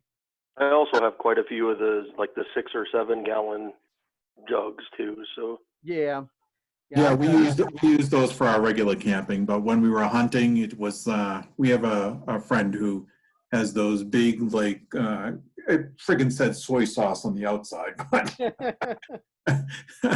it was nice to have because we were hunting for a week over by Salt River Canyon. So, yeah. Now, the one thing I will have to say, the rangers up here are super awesome.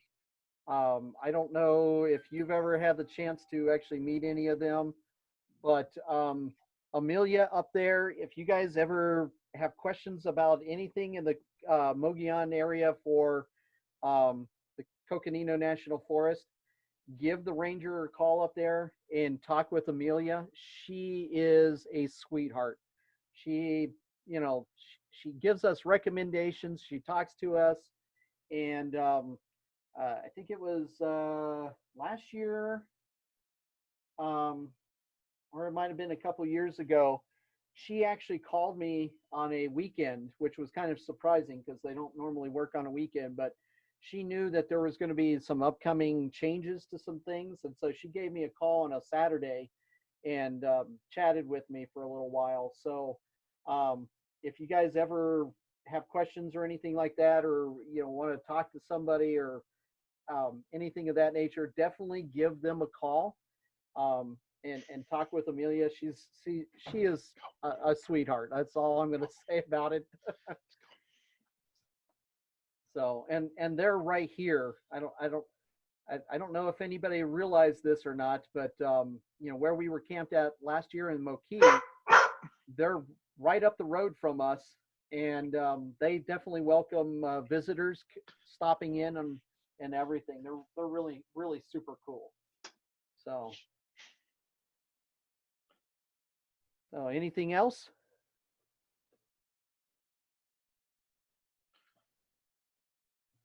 So, well, right now, so just stay tuned to you know, hear anything else. We'll definitely stay on top of the Facebook page as well as the website itself. Let me see something here. I need to talk to Chad because I think he said that. Yeah, this is the problem that. Yeah, so we keep updating this. So the next meeting is not going to be a physical meeting. It's actually going to be a virtual meeting. Unless they open up the utilities building. If they open up the utilities building, we'll definitely do a virtual meeting. Either way, I can adjust, and I think we'll probably bring the webcam down and do a webcam as well for a virtual meeting and get do a Zoom thing again while we're over there. If we do a physical meeting, but if not, it's going to be a virtual meeting. So either way. Because that's the one thing that we've done for the past, what was it, 2 years, I think. We've done basically virtual meetings. We'll do like 2 virtual meetings and then a physical meeting and then 2 more virtual meetings. And it just works out. So it works out really well. Because some of us, like Frank and myself, we get up super early in the morning and we work Monday through Friday pretty much. So, and then Vinny works his odd hours of 12-hour shifts for like 2 or 3 days in a row.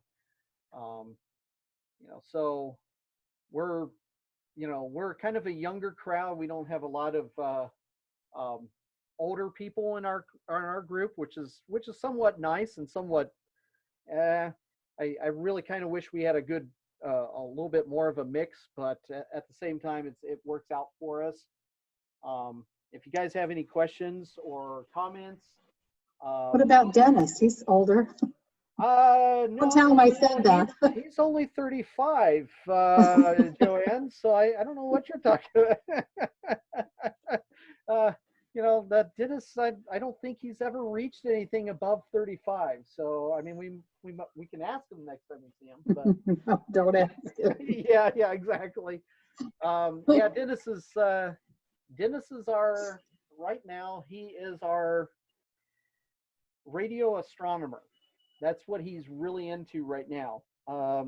If you guys were out there for Winter Field Day, you saw his big, huge antenna that he had up. That was actually built primarily to listen to Jupiter. Yes, I said Jupiter, one of the planets. Unfortunately, Jupiter was on the other side of the sun at the time, so it really wouldn't have worked out to listen for it. You would just end up getting nothing but the sun. But he's really into radio astronomy right now, but he does a lot of playing around with antennas and stuff. So Cody's over here looking at me like I'm strange.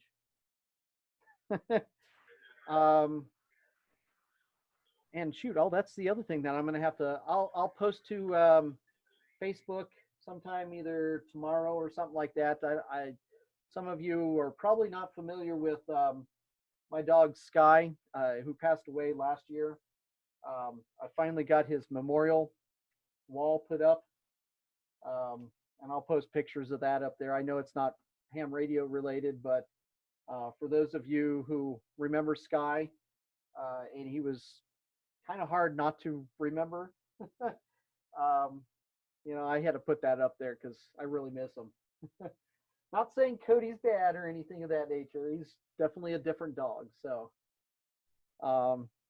anyways, if you guys have any questions or anything of that nature, feel free to reach out to me or comment on Facebook, or I do every once in a while read the comments on our website, as well as if you send over any emails. If you send an email off to the admin, I get it on a regular basis.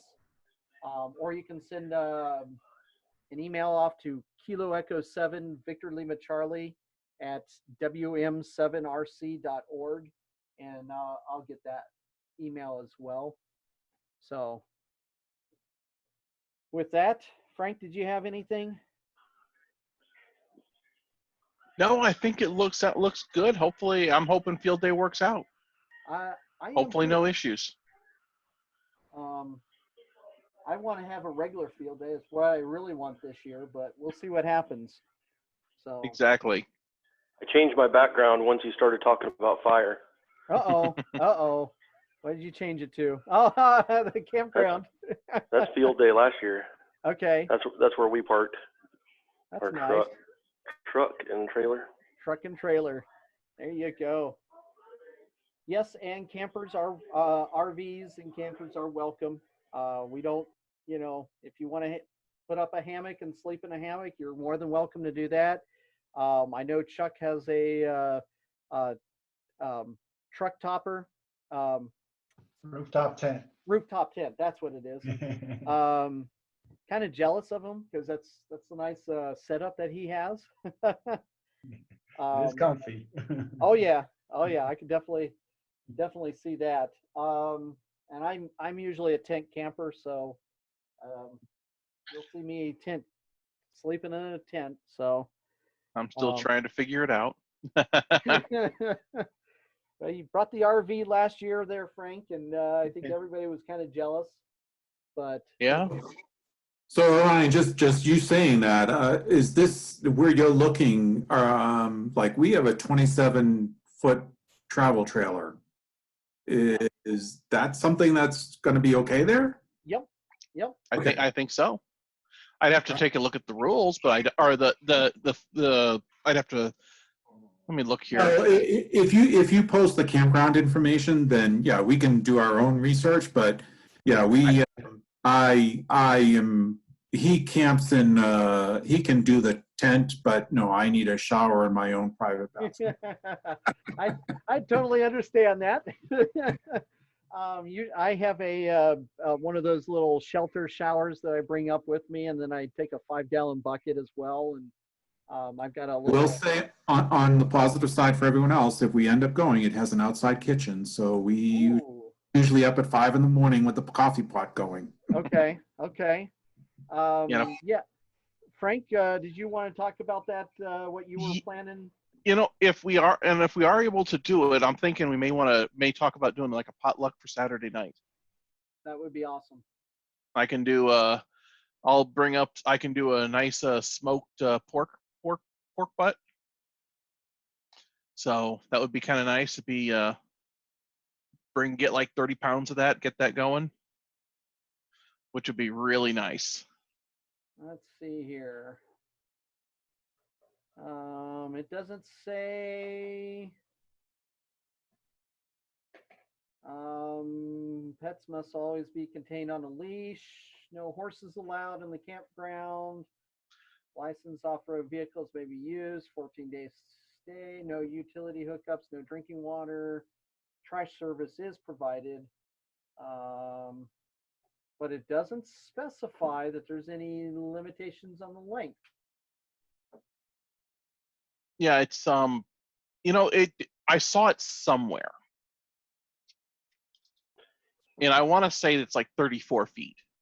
I've never camped at that campground, but I have been through there, and it's plenty huge. Yeah, I think there's plenty of room. Be any camper restriction issues. I thought it was somewhere, but I don't see it. In with the change over to recreation.gov, it's possible it got changed a little bit. Oh, true. Now I know Moki had a 19-foot restriction. Yep. Nobody said anything about the 23-footer. We'll leave it at that.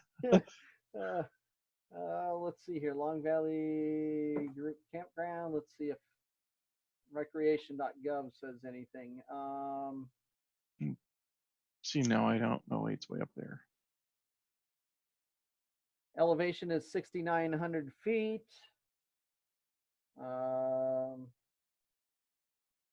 Let's see, now I don't. It's not coming up on recreation. There it is on recreation.gov. It's not coming up for me right now. That's funny because it is for me. Oh, no, there it is. Okay. Oh, because it's closed. Yeah. Do you see what their official closure date is on top? Closed until the 21st. So I'm starting to think we're going to have this open. So. Yep. But here's some pictures of the area. I mean, obviously, those are the restrooms right there, and there's the trash bin. But quite honestly, I believe I don't see any restrictions right now or anything that says that, length of the vehicle is restricted. Yeah, I don't see either. I want to say that I don't think there is. I think this is a big enough. Yeah. A big enough site. But you know what I'll do is I'll call up to the ranger station and verify. That way there's no. Oh, here it is right here. RVs, trailers, fifth wheels, maximum length up to 45 feet are permitted. Okay. There you go. I was going to say, if it can house up to 300 people, how are they going to limit? Yeah. Yeah. I was thinking the same thing. So, but yep. So right there, right there, it says RV, trailers, and fifth wheels, maximum length of up to 45 feet are permitted. So. Yeah, plenty of room. Yep. So, and yeah, it's like $85 a night is what it is. And we don't, we're a club where we pass the hat. And if you can donate, contribute. If you can't, we shrug it off because we understand. I mean, first, not everybody's on, not everybody's making, $50 an hour, or a multimillionaire. So we try to limit these types of camping situations where we have to pay for a campground. Usually, what we decided we were going to do is for winter field day and field day, we're always going to have a group site picked out just because of, well, first off, the field day is during a popular time of year for campers. So trying to find a good dispersed campground is going to be hit and miss. You're going to be driving around for a while until you can find one. Unless you go up like on a Tuesday or a Wednesday or something like that, then you can usually find something. And then for winter field day, obviously we want something close to the valley, but still far away enough that it feels like we're having an adventure. So those two campgrounds or those two camping times will always be, a paid campground. But for our spring and our October one, we try to find a spot that doesn't have any fees. And we'll try to do a dispersed campground during those time frames, just because it's a little on the easier side to find something.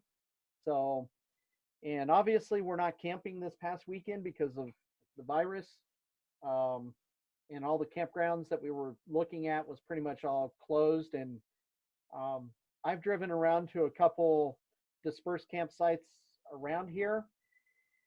And let's just say that the people that are staying at those places are a little on the shady side. So I wasn't too thrilled about that. But, I didn't go up to Timber Camp to take a look at what, who was up there. But so that's where we're at. So now if we could go up to Tongass National Forest, hey, Alaska, that'd be great. For some strange reason, I don't think that Tongass National Forest is close to the Long Valley Group Campground. Yeah, Oh well. Anyways, we'll keep you guys posted, and if you guys have any questions, feel free to, hit us up, let us know. Um, and in the meantime, Chuck, you better be studying. For sure, I am. All right, all right. Hold me Hey, to Chuck. Hey, Chuck, this is Mike. I'm the guy who's been just kind of camping out here, just watching things. But I'm also studying for mine, so that helps me to know that somebody else is actually working on it it. too. We're in the same boat for sure. Excellent. Good, good, good.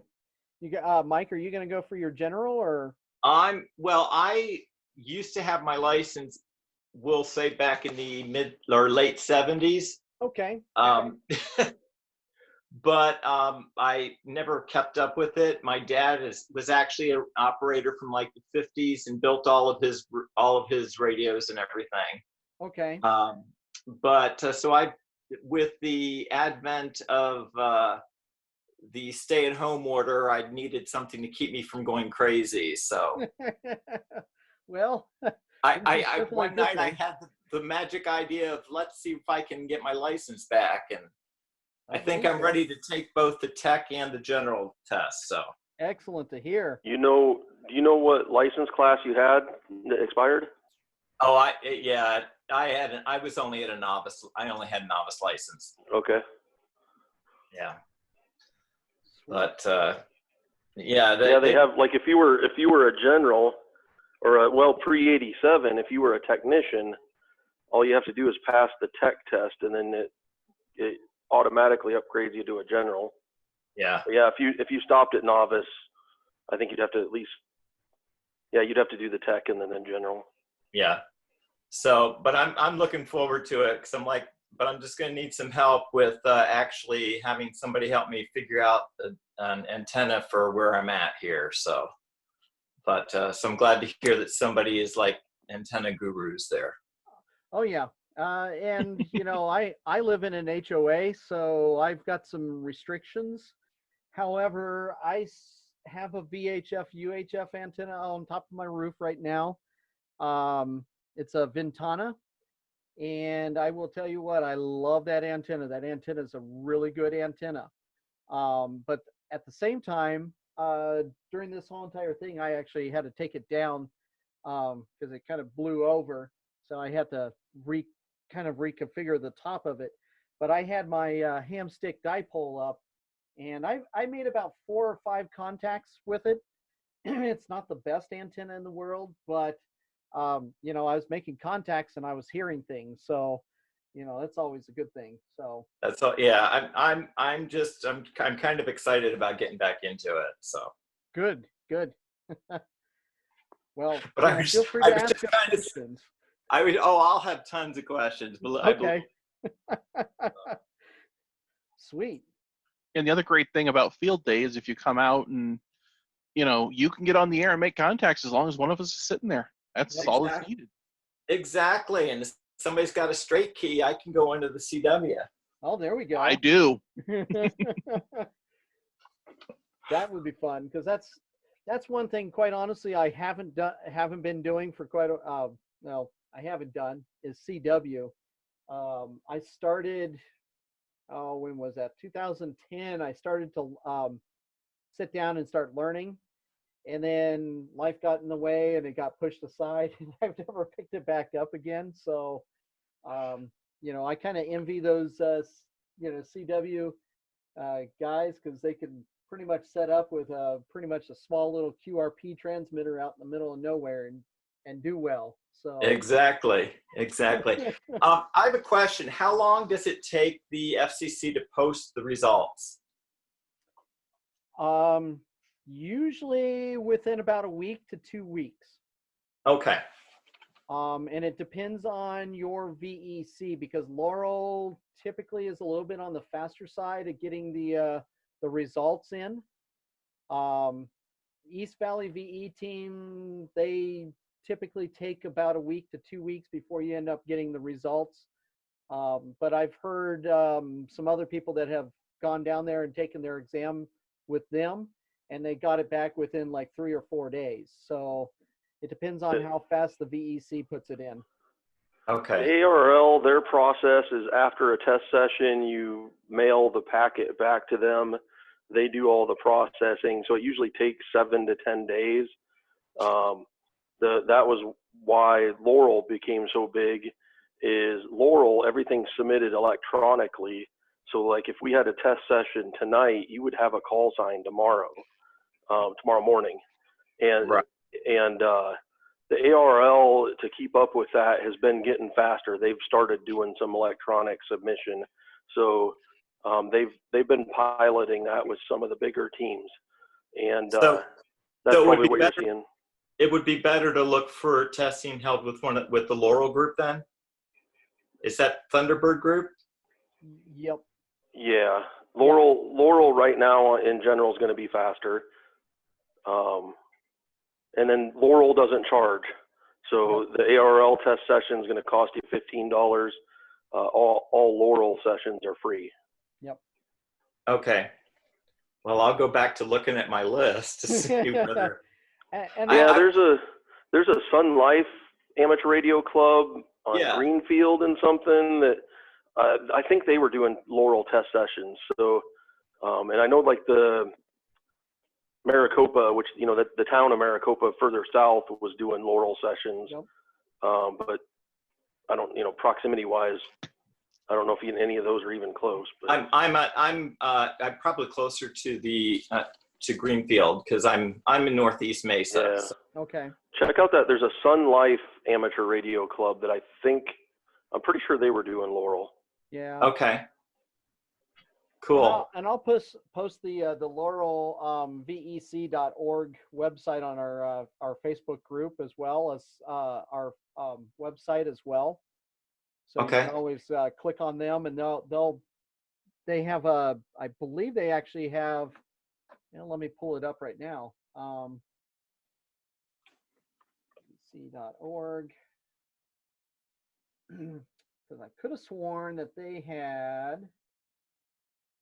I could have sworn that they had something up on their page that you could basically put in. Oh, here's the VE teams. Okay, that's Connecticut, DC, Pennsylvania.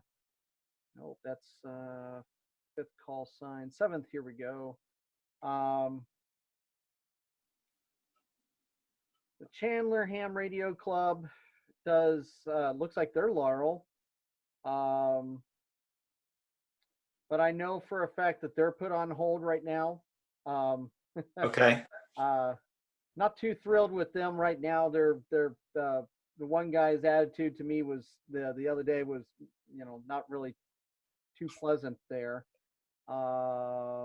Maricopa VET team, Nomads Radio Test Team, out in Mesa. I've never heard of them, so I don't know who they are. I thought that there was one other one. White Mountain, Thunderbird, Quartzsite.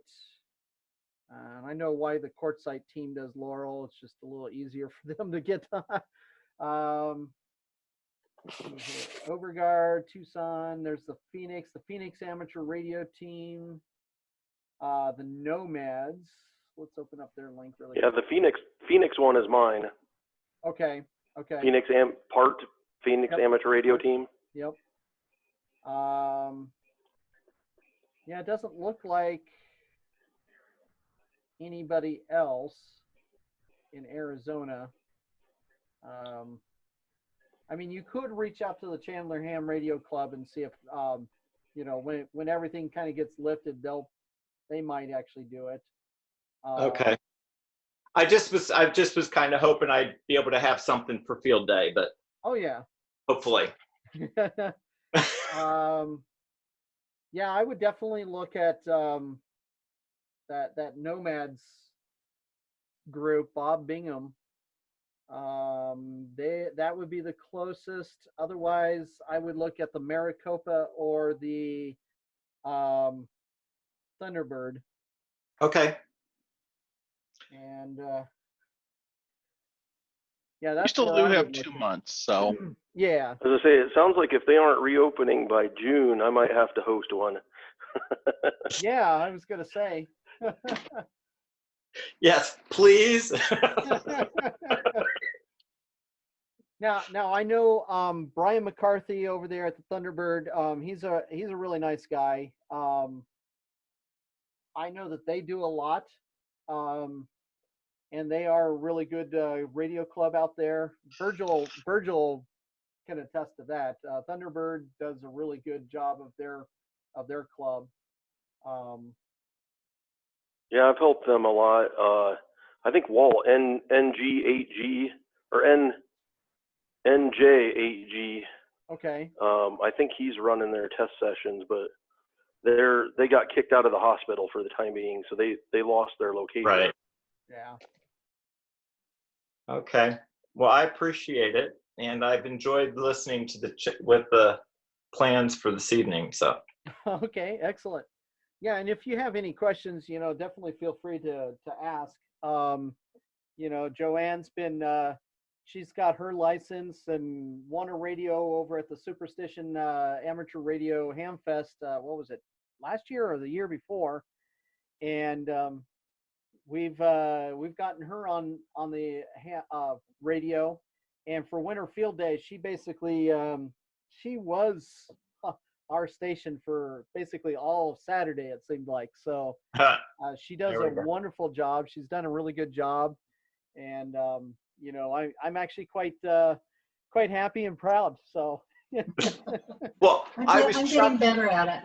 Yeah. I was chuckling because the thing said when your website says, well, we're not really big into the contests or whatever, and I'm like thinking, oh, we got to help these guys out here. Oh yeah. We look at this as, we try to get on the radio. We love getting on the radio, but there's times I'm a rag chewer. All right, I'm just going to freely admit it. I understand that. I agree. Yeah.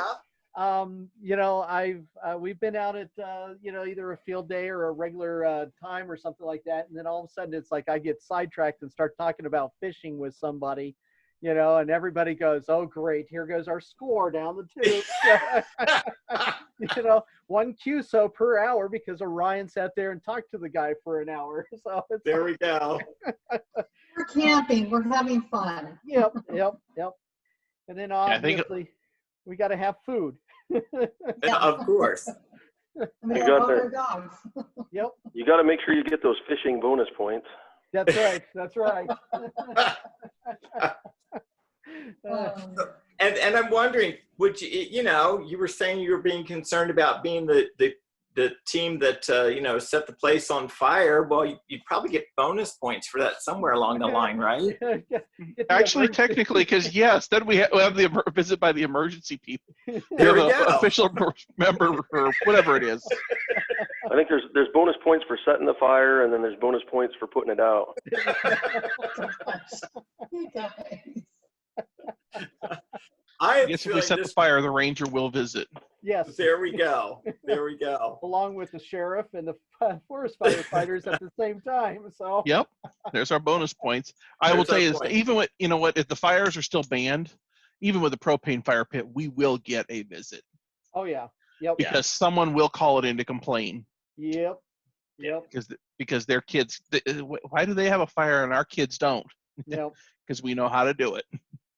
We were up on the rim July 4th, and we set the propane fire pit in the middle of the rock, the regular fire pit. And so from like 15 feet away, it looked like we had a fire. Oh yeah. And they came running in and they're like, "Oh, okay, you're good." Yep.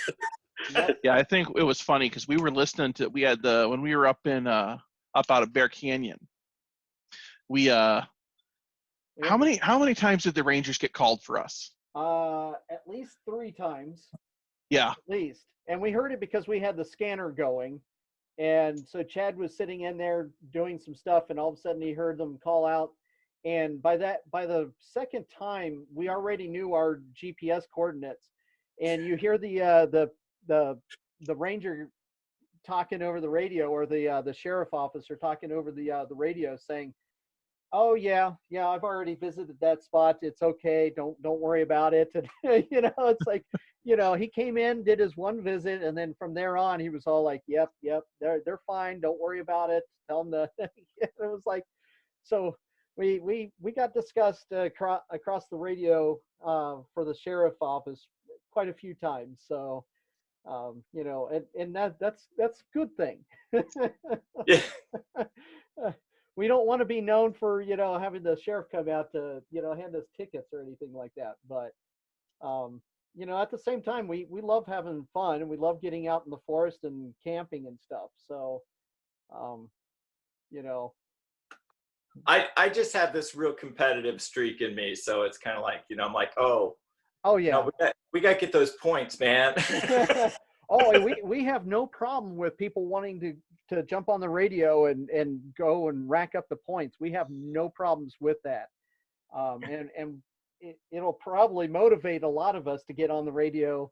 There's been times when I've made maybe 20 contacts and Frank has like 100 or something like that. So, but then again, with me being out there, usually I get called away or something like that, or somebody goes, "Hey, can you help me with this? Or can you help me set this up?" Or, "Hey, Ryan, there's some visitors over there," or, "Oh, we got the sheriff officer pulling up," or something like that. So it's like a lot of times I don't get to really operate the radio all that much, but last year I think I operated quite a bit. I know Joanne did and Chuck did. And Frank was busy trying to get the satellite operation going, and he was having some issues with that. Frank, any update on that? Have you got that to work yet, or?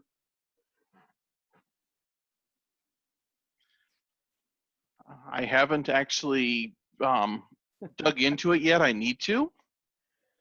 Oh yeah. That said, I did find the mechanical stops that get installed for the nice. the rotation. Okay. So I do have those I can put on, and what I should be able to do is take a few. They're rather thick, and that's what stopped me from allowing it to go 360 degrees fully. I'd only get like 355. Oh wow. So, but I'm looking at them here, and now that I have them, and with the set screw, I could probably run them through them, throw them on the mill, and take a millimeter off each side. Okay. So just little aluminum stops, but by shrinking it down on each side, plus a narrowed sensor, should allow me to get the full 360. Okay. Yeah, and for Mike's information as well. Well, Chuck saw it, I think, and Yes. Frank's got a basically a satellite tracker. So it allows us to put an antenna on it so it can track the communication satellites, so we can try to get a satellite contact while we're out there. Cool. So, we keep trying. I know in Winterfield Day, Chad made a couple contacts via satellite. And he was doing that just basically Armstronging it, pointing the arrow antenna straight out and trying to find it that way, which is a lot of fun. So, but I still would like the automatic satellite tracker, so it takes out all the arm holding and going, "Come on, hurry up, get the contact." So, exactly. It really allows you to concentrate on making the cue. So on field day, they get so busy. Oh yeah. Mhm. So it allows us to concentrate. And with my radio, it can be computer controlled. So what's called the Doppler shift, I can also let the computer handle the Doppler shifting for the frequencies also. So it changes the frequency on the radio up and down a little bit to adjust it for the position of the satellite, and then the antenna just tracks along with the actual satellite itself. So I do have to work on that. That's one of many projects I have going on. I have projects. Let's see here. What's the other thing that Okay, so for our May meeting, we're going to do the N3 FJP logging software. We're going to go through it. And probably what we're going to do is we'll probably have each one of you basically download it and install it so you guys can play with it while we're doing it. And what I'll probably do is I've got a couple good QSOs from some past events, not necessarily from us, from other stations. And I need to probably grab a couple more. But I've got them in audio files. So what I'll do is I'll play the audio file and let you guys all kind of like log it in and see how well you do. Now it won't be actually the field day stuff because you know, obviously I'd have to record it over field day, but you would at least get the familiarization of the software and how to log everything. You know, just as kind of a familiarity over the software. But I don't know. I think that might help, especially if anybody's never played around with the computer software or anything like that. And the N3 FJP software, you can download for free and do the trial version. You get up to 100 QSOs. So, you know, if you want to sit down and play with it, you can make up to 100 QSOs for free, and then all of a sudden it'll stop working. So go right ahead and, you know, download the software and kind of play with it. I highly recommend purchasing it. It's only $50 and you get all the software. Or you can do just one specific piece of software, and it's like $8 or something like that. So that's about all I have. Anybody else?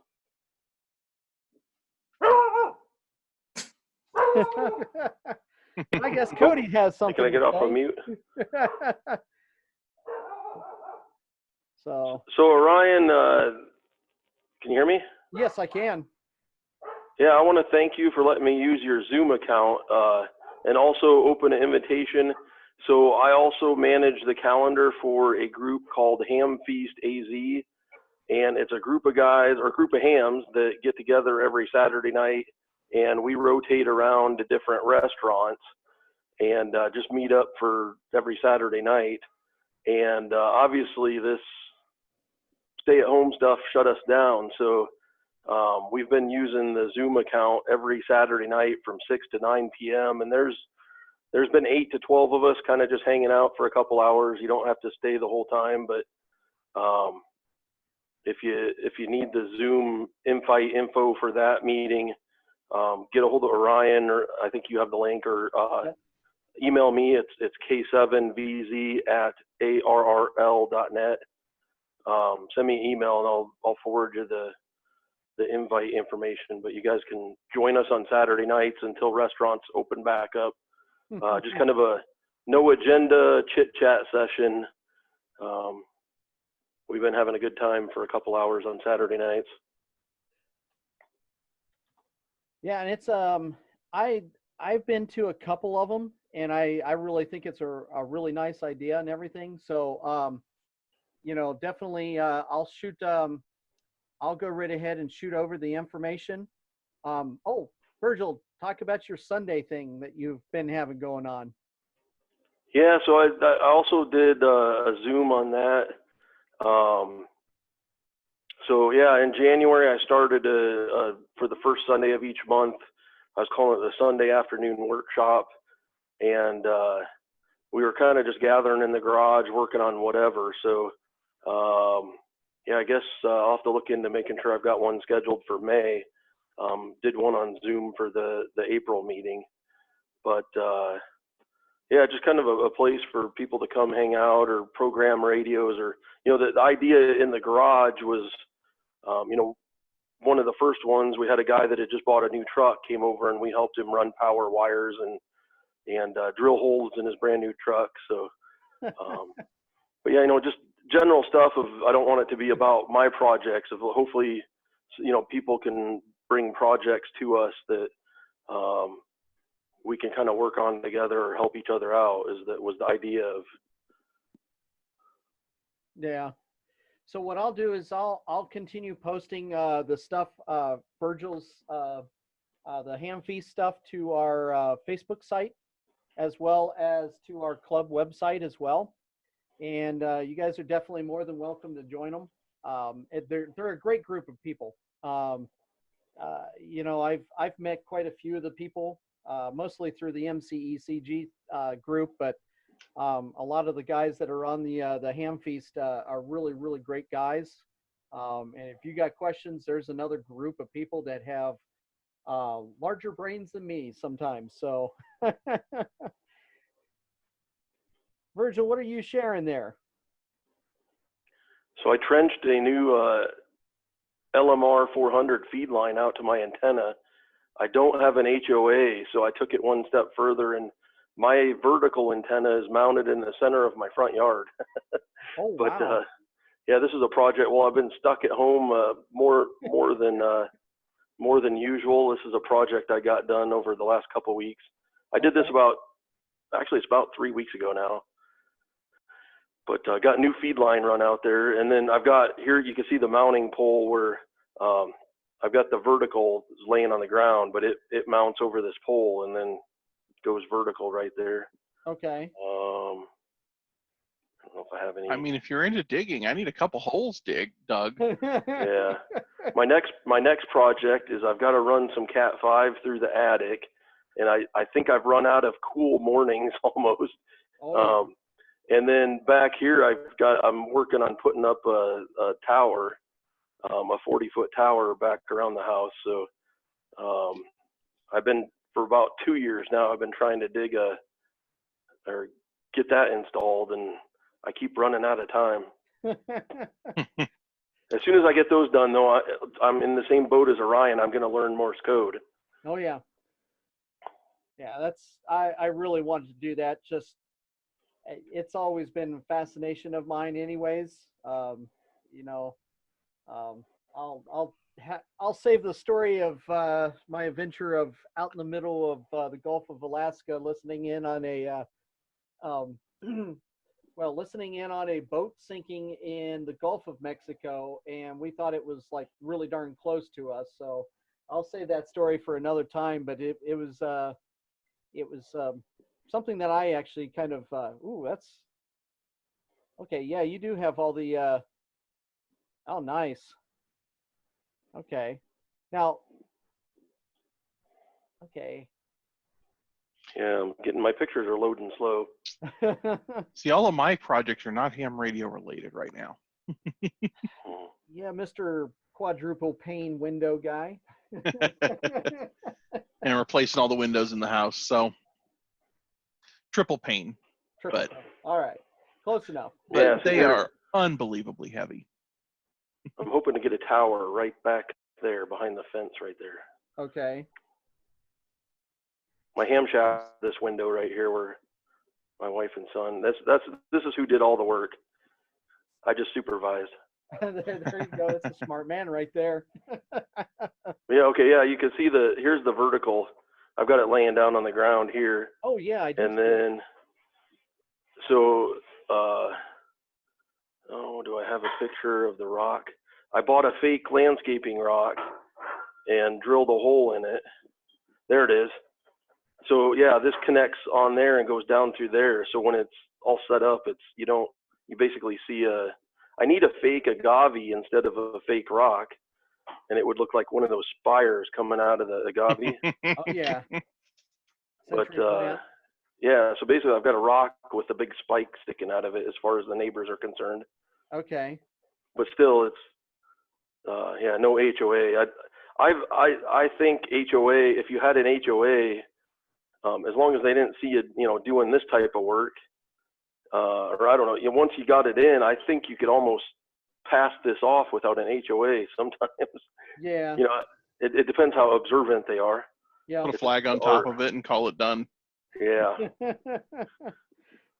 But yeah, you can see I need to trench in some of my radials are pulled up too. So yeah. I got a bunch of those running above ground, but you can trench those just below the rock line. Yep. I was gonna say you can just go just barely just below the ground level and Yeah, you're fine with those. you take like I think it's like an edger, and you could just kind of run. It makes just like a little slot in the ground, and Yep. Yeah, you know, Put 'em I've in. got one and I've never tried it. Huh. I have that carburetor needs rebuilt on the edger. Just haven't gotten to that project yet. That's actually pretty nice. You've done a good job on that. Yeah, it looks good.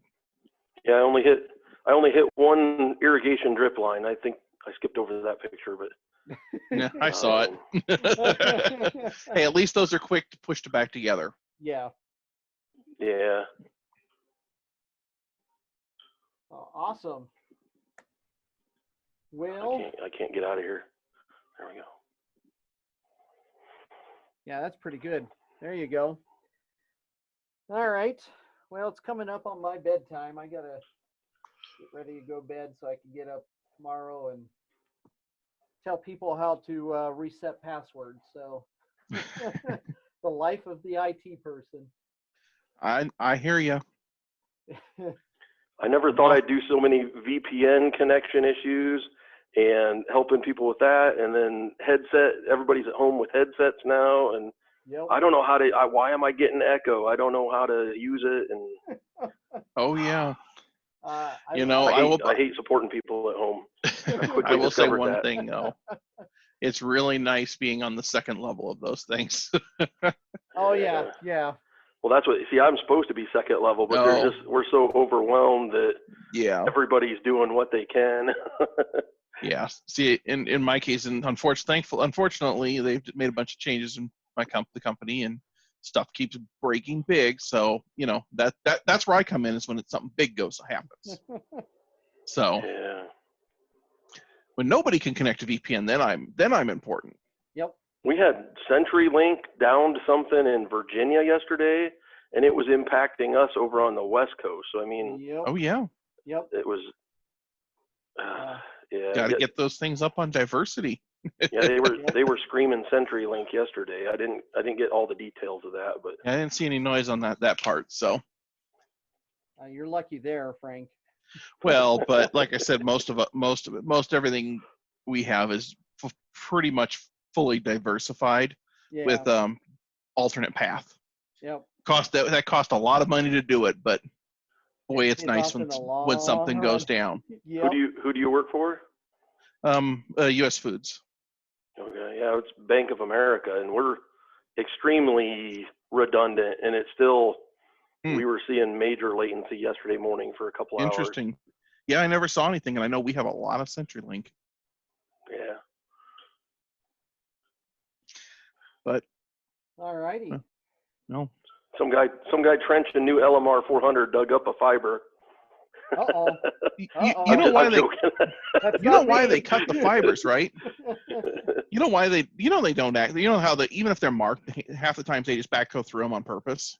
Oh, I It's can cheaper to imagine. have the insurance pay for the repair Oh yeah. than it is to actually hand dig it. That's why they cut them so often. Oh really? Do you know that? Nope. Doesn't Did surprise not me. realize that. Yep, that's exactly why it happens like that, because it's just easier to cut it and then fix it rather than hand dig it. Shoot. So, all right, I gotta go. I've got a busy day tomorrow anyway. This is my last short furlough week, so All right. back to normal Alright, for thanks, me. guys. Thanks. Take Thanks, it easy. guys. Thank you, Virgil. Have a good one. Take it Bye. easy, Chuck. Yeah, see ya. All right. Bye.